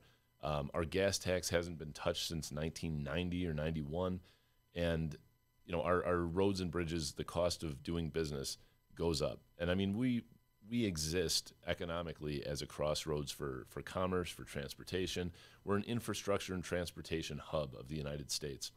Without that, you lose development, you lose jobs, and you lose your standing as one of the crossroads of America. So this is our bread and butter, and we got to take care of it because, Ben, what are your parents' names? Your mom and dad? Dave and Doris. All right, if Dave and Doris Joravsky left you their house, they say, hey, Ben, take the house. And you take this house, and for the next 20, 30, 40 years, you're just partying in this house, but you're not taking care of anything. One toilet breaks, you just start using another one. You dirty up one room, you just move into another room. Oh, God, I didn't mean to do that. But let's just say that happens. And 40 years later, you didn't do anything to this beautiful house that your parents left you, and it's falling apart. Yeah. A bathtub crashes through the floor, and you're like, how did this happen? That's where we're at right now. We haven't done anything to upkeep the roads and bridges that we were given, back in the 50s by some people with foresight, and this is the situation we're in. Well, so you brought some pictures here, and unfortunately, we don't have our cameras in the studio yet. So show those listeners those pictures, please. So great see that, pictures. listeners? See that? It's terrible. I'll try and describe it. Yeah. All right. So let's start with this one. I'm just kidding. This one here is an unbelievable shot. Ed, describe it and then tell where it's at. This is a bridge over 35th Street, just west of Sox Park. Mm-hmm. And if any listeners are getting ready for the baseball season, when you're walking under that viaduct to go to see the Sox play, take a look at the support beams under that bridge. And I mean, really anywhere in the city. And you'll be shocked at what you see, what you have never noticed before. So it looks like a log that a beaver has eaten a huge chunk out of. Yeah, there's nothing left. But it looks like it's going to fall. This beam is about to crack and fall any day. If this beam were to fall, would the whole bridge come tumbling down? So if you've got a bridge with 10 support beams, let's say, just for example, and one breaks, then the other 9 are carrying a little bit more of a load than they're supposed to. If another one breaks, then you've got 8. And usually when a bridge fails or a support structure like this fails, it's a chain reaction that happens very quickly. So it depends on the structure. But if you look in that picture, and look at a lot of these bridges, it's never just one beam that's bad. They might have something put in, like a temporary structure to hold these things up, but generally as one beam goes, they all go. And so we're encouraging people, listeners to the podcast, and just folks around Chicago and around Illinois to look up. When you go underneath a bridge, look up, because you're not going to believe what you see in many cases. And if you've got your phone and you're stopped, like at a red light under a bridge, which I wouldn't do, by the way, take a picture and put it on Facebook or Instagram or whatever social media you're on, and use the hashtag #lookup, because once you start looking up and noticing, and look at potholes too, but once you start really trying to notice all of this, you're never gonna forget it. And I don't stop under bridges. I drive quickly under bridges if I can, because it's deplorable, the condition that they're in. All right, now this essential infrastructure repair that we fundamentally need in the city of Chicago, throughout the state, I would argue, usually gets overlooked by the glitzier, glamourier things like the Lincoln Yards deal or 78, which seems to have a greater splash. This is the basic essence of keeping a city going. That's what government is for. It's one of the fundamental. I mean, even conservative Republicans. I guess Eisenhower maybe was a conservative Republican defined back in those days, but that was a core function of a strong government, was to maintain a national infrastructure for economic purposes. But back then, when it was built, it was after Eisenhower came back from World War II, and our infrastructure, our highway systems, were built as a tool of national defense as well. So, in your opinion, should most of the funding come from the state? I mean, every single municipality in the state of Illinois probably has bridges like this, with this decay, or roads with potholes, etc. Should we spread out the costs by making it statewide, try to get more federal funds, or should we, with the situation we have, every municipality is in it for itself? So the simple answer, I guess, would be yes. We should try to get federal and state funding. There hasn't been, one of the planks of Donald Trump's presidential campaign was fixing roads and bridges, fixing infrastructure across the nation, and that's absolutely nothing has been done on that. His idea was to have a public-private partnership where you have investors build bridges, and then somehow they're going to get their money back, which is a scary proposition, as a national infrastructure policy. But in the state of Illinois, that's kind of where it starts. And so, as I said before, taxes are not popular. Gas taxes are not popular. But the gas tax hasn't been changed since 1990. It hasn't gone up. So the revenue that it brings in, however, has gone down, I want to say, by almost 20 to 25%, because cars are more efficient. More large freight carriers and utility trucks and things like that are operating on natural gas. And folks who drive hybrids and electric vehicles aren't using as much gas. I mean, the nuts and bolts of this are that our roads and bridges are funded by the gas tax. That's the model. And that model is outdated, but it's what we've got. And so folks in electric cars are not paying. Folks in driving large trucks that are just tearing these roads apart, but they're driving on natural gas, they're not paying for the upkeep of the roads that are being destroyed here. So, we've got to come up with a policy, and we've got to address this because, as I said, we're getting what we paid for. So we're calling on the legislature to take a closer look at options to fund our infrastructure, to really make the necessary changes. Stop putting Band-Aids on potholes, stop putting Band-Aids on cracking bridges, but to actually start to fix things. And the tricky thing is infrastructure, roads and bridges, they cost money.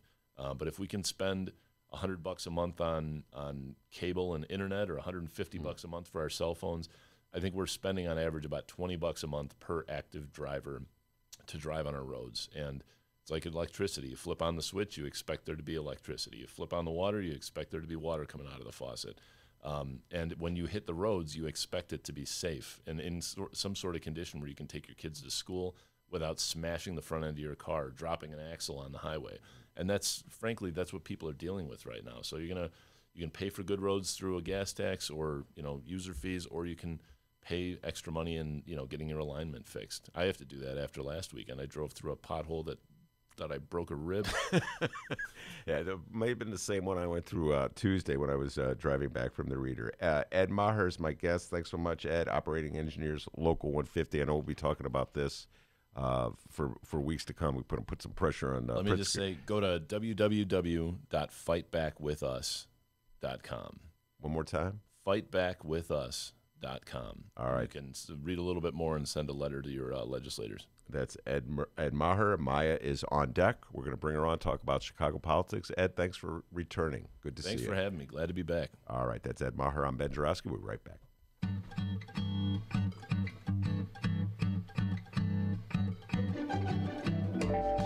If you would like to advertise with the Ben Joravsky Show, and who wouldn't, contact Tracy Boehm at publisher@chicagoreadercorp.com.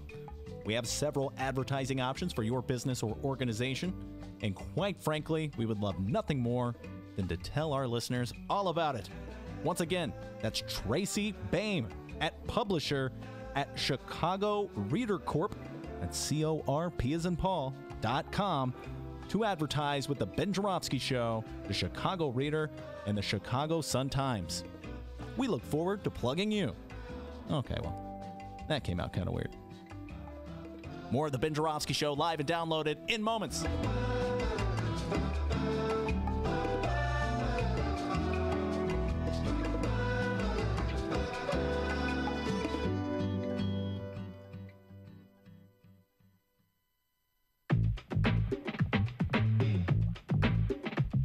The Ben Joravsky Show is brought to you by the Chicago Sun-Times. For the latest in Chicago and Illinois news, sports, weather, and the latest in national news from a real Chicago frame of mind and real Chicago writers, check out the Chicago Sun-Times. Read the daily paper or online at chicago.suntimes.com. And hey, if you have a little extra cash, subscribe. And by the Chicago Reader. For a deeper dive in the daily Chicago news and for all of what's going on in this city, you gotta read the Reader.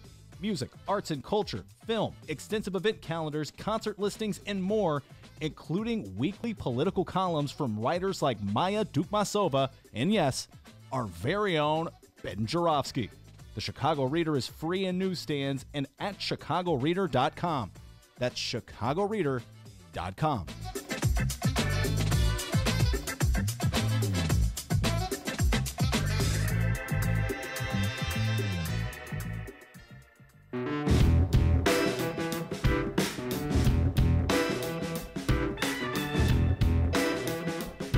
That commercial break's long gone. Welcome back to the Ben Joravsky Show, live from the Chicago Sun-Times. Yes, indeed, we are live. Maya Dukmasova is in the studio with me. Ed Maher has left the building, sort of like Elvis Presley. He has left the building, but he kept these pictures behind of the decaying infrastructure in the city of Chicago. I'm keeping around to show everybody who comes in here. Before we bring Maya on, what you got for me, D? Well, we have a question here on the Ben Joravsky Show Facebook page. Feel free to leave us a question. Okay. Didn't spell that last name for him. Jorav as in victory, Sky. It's a crazy one, isn't it, guys? Jorav as in victory, Sky, and at Benny J Show on Twitter. Oh, before I get to this question, though, our good friend Frank. For those who may not know, Frank is a devotee of the Ben Joravsky Show, and I'm happy that he found us here. Now, Frank is a feller that loves correcting Ben Joravsky anytime he makes a mistake. Which is quite frequently, Frank, as Maya knows. You still got it, buddy. You still got it, Frank. What'd I do wrong now? Frank posted here, he put, Mark Meadows is North Carolina, not South Carolina. Come on, Joravsky. Yeah, man. Sorry about that, Frank. My goodness. It's true. God, that was how many? That was like the 2 o'clock hour. Yeah, a long time ago, Frank. Tell you what, Frank still got it. Keep him on his toes, Hey, Frank. Tuesday, Hideout. Be there. 6:30. Lori Lightfoot be on stage with Mick Dumke and myself. 6:30 at the Hideout this Tuesday, 1354 West. Okay, with the plugs. All right, here. So on to our question here. Our question comes from Steve. He's talking about Jerry Joyce. We were talking about him earlier in the program. Jerry Joyce. Steve says, why would Joyce have stayed in the race? I know nothing. I live in the suburbs, not on the northwest or southwest sides, but it's not hard to see a reason. Yes, it was an anti-Daley move, but not a move out of hatred, revenge, etc. It isn't personal, but why in 2019 should being a Daley automatically put one in the lead? If Joyce has any future ambitions, are they better served with a Daley in the driver's seat or someone else? When I think of Bill Daley, I can't help but thinking about Jeb Bush. A piece of dead wood to be gotten out of the way. Oh, say how you really feel, Steve. He's a big Daley supporter. What's his name, Bill? Steve. Oh, Steve. No, nowhere near Bill. Steve. Same difference. I thought it was Bill, but it was Bill Daley. Steve was talking about Bill Daley. Did he say Jeb Bush or Jeb Clampett? Jeb Bush. Oh, okay. Nobody knows who Jeb Clampett is. Beverly Hillbillies. Very good. How'd you know Jed. Suddenly, everyone's correcting me. Hang time, millennials. Wait, but 2 millennials in the room. We're a rare breed. Yeah, you are a rare breed. Throwback millennials.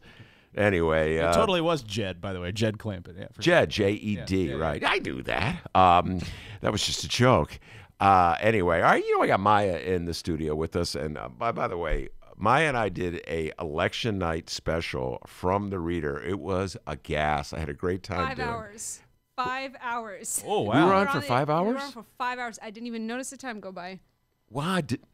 Marathon. It was. I didn't notice the time. I'll tell you, Maya's tough. It was a little room. It was would you say half the size of this room that we're in Yeah. right now? This is not exactly. And as you- everybody knows how big this room is. Yeah. Everybody listening right now. This is. I mean, let's show us the viewers with our. Show those listeners all that right. studio, please. But it was even smaller than this one. There were 4 of us in the room. And at one point, I think it was like 8 o'clock. Well, I think I'll be heading out. And Maya's like, "You're not going anywhere." Slams the door shut. Tough, that Maya. People wanted us. Yes. People wanted more of the show. So That show was very popular. What were you, like? You've had 2 days to think about it, Maya. When you think back, what happened on Tuesday? What are your general impressions? about the election or our show? Well, either one. I think what happened on Tuesday is let's talk about the election because I think people are sick of hearing about us. What happened on Tuesday was what happens when you don't have a lot of very exciting candidates or even one very exciting candidate. Near record low turnout in an election that has been, probably the most wide open in Chicago history, the most consequential election in Chicago history. Very low turnout. And I think the other thing that is so interesting is that this low turnout benefited not the sort of foregone conclusion candidates. Like everybody thought this was going to be a runoff between Bill Daley and somebody else. And, as we got rolling with our show on Tuesday night, we had a few people calling in and commenting about like, well, what about a Daley Lightfoot, matchup? And I feel like both of us were kind of scratching our heads. They're like, well, that doesn't seem very likely. And then, for things to turn out as they did, I definitely felt like people are now more excited about this election.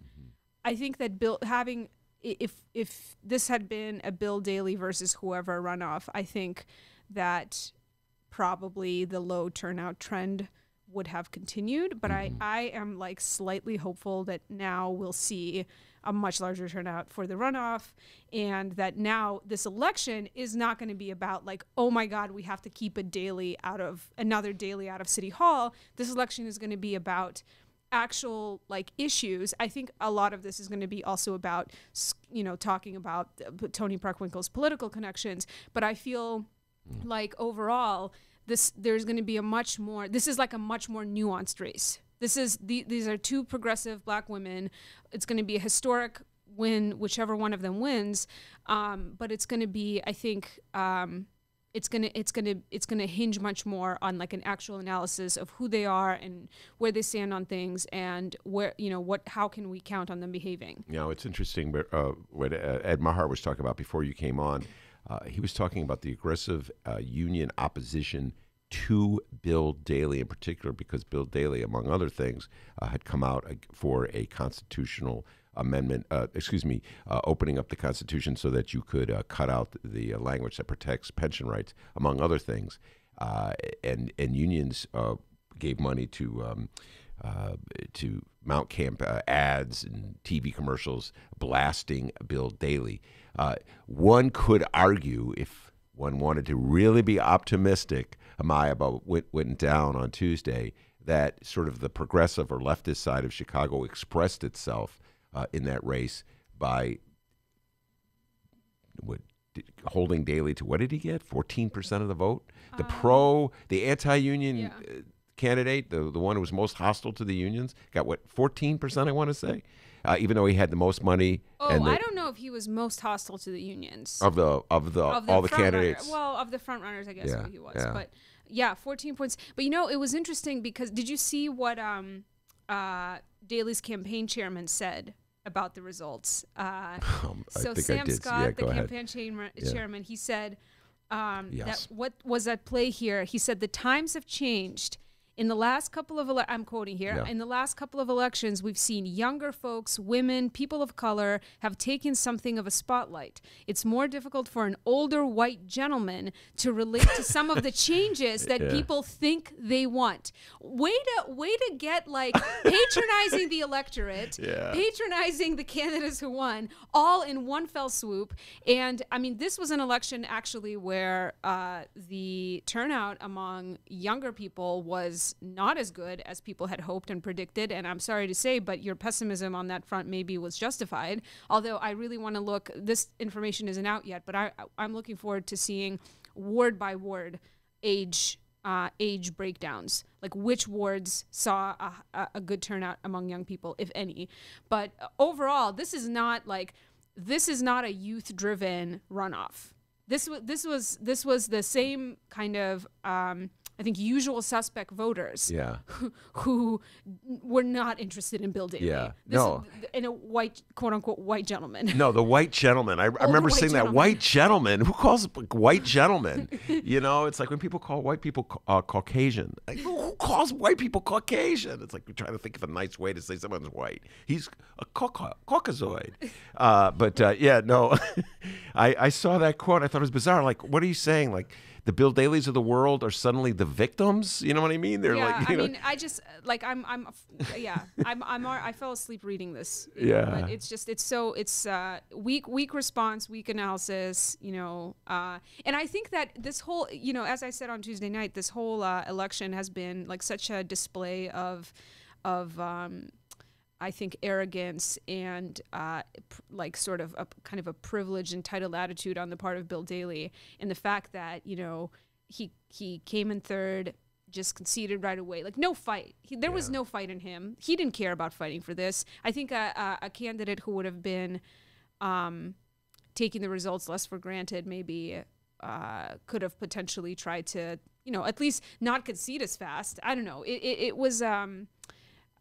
Just a fitting end to a completely absurd run for office by somebody who had no business being mayor of the city. Yeah, it just came out of nowhere. Yeah. And thought that by virtue of his money and his connections and his name that he would get elected. All right, but before we leave it completely behind us, do you have any theories about the Joyce Daley discussion we've been having all day? Yeah, so basically I was thinking about this Joyce thing, and so the good people of City Bureau put together a fantastic heat map that shows the results. I mean, we've all seen the ward level breakdowns, like which wards went for which candidates, but they have a map up that shows precinct level breakdowns.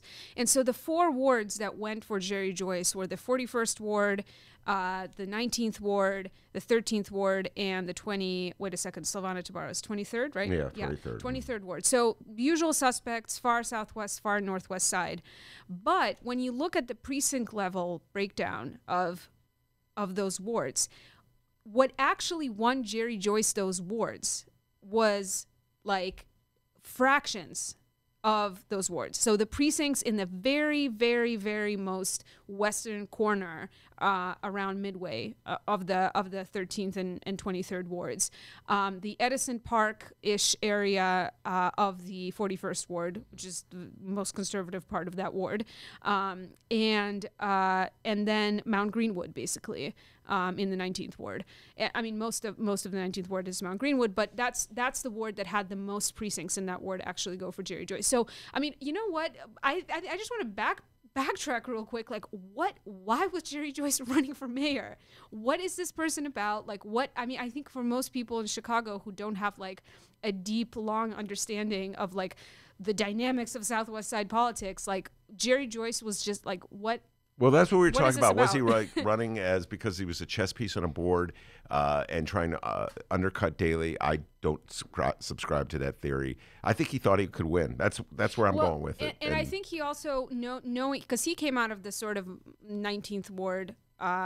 Himself, his father was the alderman there, and I think he probably senator. He saw an opportunity in appealing to people who live in the city, who hate the city, who live here because they have to, because their city jobs, which are pretty plum, require them to. But I have never seen a hatred for the city of Chicago like I do when I go to the Southwest and Northwest side and I talk to city workers there who are just seething with a passionate hatred for everything about the city. They hate the people who lead the city. They hate the bosses in the city departments that they work for.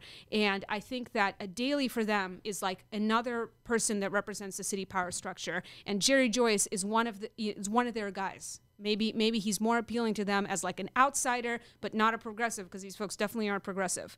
So I don't know. He was the FOP candidate. All right. So you raised the issue of progressive, and we were talking about this early in the show with Dennis when we were doing the news. How do you define progressive in terms of Chicago politics? Not the way you define it, man. I think I'm glad you're asking me this, because I've been thinking about this for a while. In terms of Chicago politics, I think the notion of progressive is like changing along generational lines. Like, to me, being a I don't know if, like, I would classify, John Arena, for example, 45th Ward alderman who just lost, to a not progressive candidate, but John Arena seen as a progressive, part of the Progressive Caucus. To me, he's sort of a left of center liberal. Carlos Rosa, to me, is a progressive. I define progressive as a far more politically left, people who are much more overtly, have some sort of wealth redistribution platform, basically.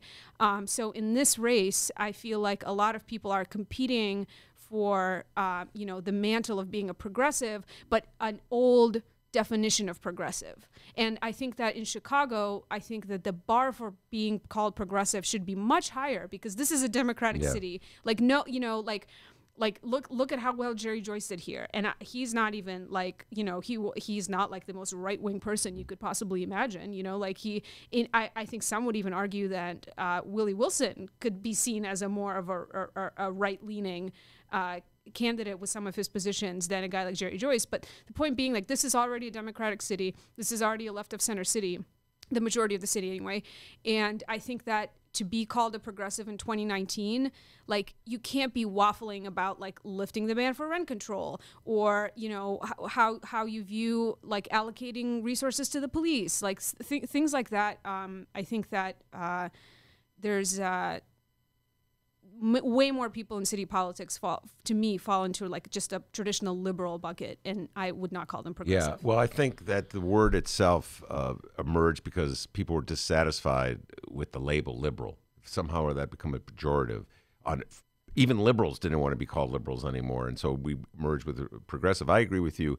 The notion of redistributing the way we spend money in the city of Chicago, so that, for instance, our economic development money is fairly spent throughout the city. That is a very core progressive view. Very few people openly advocating that, Maya, in the city of Chicago. Yeah, or right like now. Taxing, the LaSalle Street tax, like any kind of like taxing the rich type of measures. And by the way, I do not like one of the analysis I've seen about this. This was from Ellen Mayer, who's one of the two co-authors of the Girl, I Guess, voting guide, and Steph Score is the other, who we had on the show on Tuesday. But Ellen was tweeting about this a couple weeks ago, and she had mentioned that, Chicago, there's sort of this other divide in Chicago about like good government transparency versus like machine. And I don't think that progressive, like, you can be good government but not be progressive. Like, you can be about transparency and accountability in government and be an anti-machine candidate but be totally right-wing. Actually, I'm going to mildly disagree with you before we go to break. I think that if you're a good government candidate, you have to advocate for transparency across the board. If you start doing that, then you're going to realize that we're not running a fair, progressive city. And so a lot of times these good government people are awfully quiet about when it comes to like shining light on the way we do business in the city of Chicago. I got a rebuttal for you after the break. And we will have a rebuttal. Why am I not surprised that Maya has a rebuttal? We'll be right back. And we got to have Maya pick our winner of the caption contest. Oh, forgot about that. She's open for bribes, folks. Okay. We'll be right back.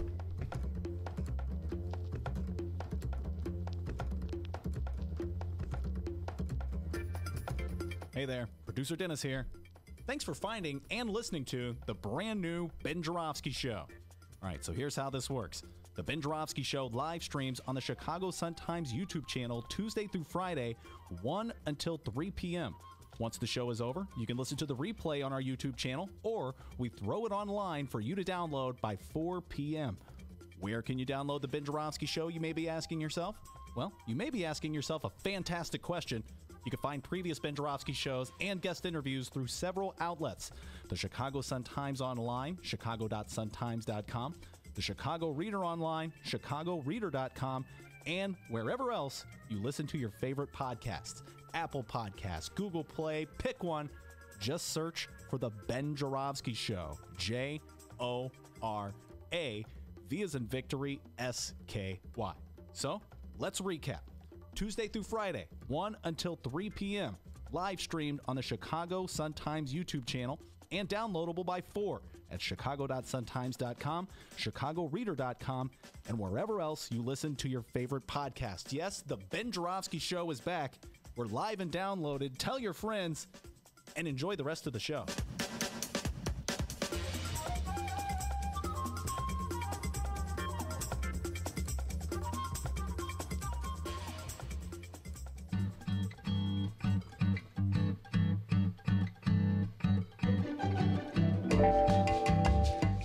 Hey, welcome back to the Ben Joravsky Show. No snapping. Oh, sorry, man. Ben Joravsky here. Yeah, you can snap. Sorry. Is Maya about to announce? Maya's going to announce the winner? Absolutely. Big thank you to everyone who reached out to us on the Ben Joravsky Show Facebook page. When we hit 1,000 likes, that's when we'll have our next caption contest, our Mayoral caption contest. Sorry to those who didn't get their captions in soon enough, because we're about to announce our winner. Once again, everybody, imagine Mayoral, simple picture, just him waving. Looks like there's a orange backdrop. So, yeah, just picture that as Maya announces our winner. Oh, sorry. Let me turn the mic on. Drum roll, please. And our winner is Catherine with Later Losers. Oh, all right. Catherine with Later Losers. Congratulations, yes. Catherine. Hope you're listening. And I will post the winner on the Facebook page. Catherine, congratulations. I mean, we don't have anything to give you. No, Maya said she was going to send Catherine $100 in her Venmo account. Yeah, okay. It's in the mail. Venmo, $100 coming. Venmo? Yeah, Did you I don't mispronounce that again? I don't think mail and Venmo kind of don't work together. But hey, thank you, everybody, and we hope to hear from you on our next caption contest. All right, Maya, we have a couple minutes. You wanted to have a rebuttal. I can't remember what you were rebutting, but it was something. I'm rebutting the notion that you can't be a good government candidate and not be progressive. Basically, my point is that I think you can be pro-government transparency and be right-wing. Like, every libertarian candidate out there for anything is always talking about being more transparent. And Anthony Napolitano, who's one of the people in city council who has the most non-rubber stamp record with the mayor, is somebody who is, his entire political persona is built on being transparent, being responsive to his community, you know, being in a lot of ways, he speaks the good government language. All right, well, I will believe that when I see Napolitano or any libertarian, any one of them, join me in my crusade for truth and taxation in the city of Chicago. So if you're listening to me, Alderman Napolitano, you're going to have a huge vote on Lincoln Yards in about 2 weeks. I want to see you get on the floor of the city council and ask Mayor Rahm directly, how much is this going to cost the taxpayers of the 41st Ward? Maya, when I see that alderman or any alderman do that, I will believe that these conservatives or these liberals in the city council are actually in for transparency. Because I've been watching them year after year after year vote for these shady deals that pile tax on people in the name of economic development, and they lie, they distort, and they deceive you on how much it's going to cost you. So before I believe any of these people believe in good government transparency, I want to see one example. One. I've only been in Chicago since 1981. I'm still looking for that first example, all right? Yeah, but meanwhile, I think the surest vote against this Lincoln Yard deal is going to be with someone who's an actual progressive in city council, like Carlos Rosa. Yeah, who won, by the way. Carlos won. He was victorious, let's see, Tuesday, the 35th Ward. All right, Maya, I think we're almost out of time. That's it. I want to thank our guests today, Lynn Sweet from the Chicago Sun-Times, Ed Maher, Operating Engineers Local 150, and Maya Dukmasova from the Chicago Reader, my partner in crime. We did a great job, if I must say so myself. As Brianna Wallen said, we killed it on Tuesday night, and Maya and I cut a deal. She's going to be a regular here Thursdays on the Ben Joravsky Show, so I'm looking forward to that indeed. Miles Porter, outstanding job. We call him the editor. And then, of course, there's the man, the myth, the legend, the pride and joy of Alton, Illinois, the guy who wheels and deals behind the board, pushes those buttons. Doot, doot, doot, doot. They call him the doctor. Good job. Give yourself a raise. Take it out of petty cash. See you tomorrow, everybody.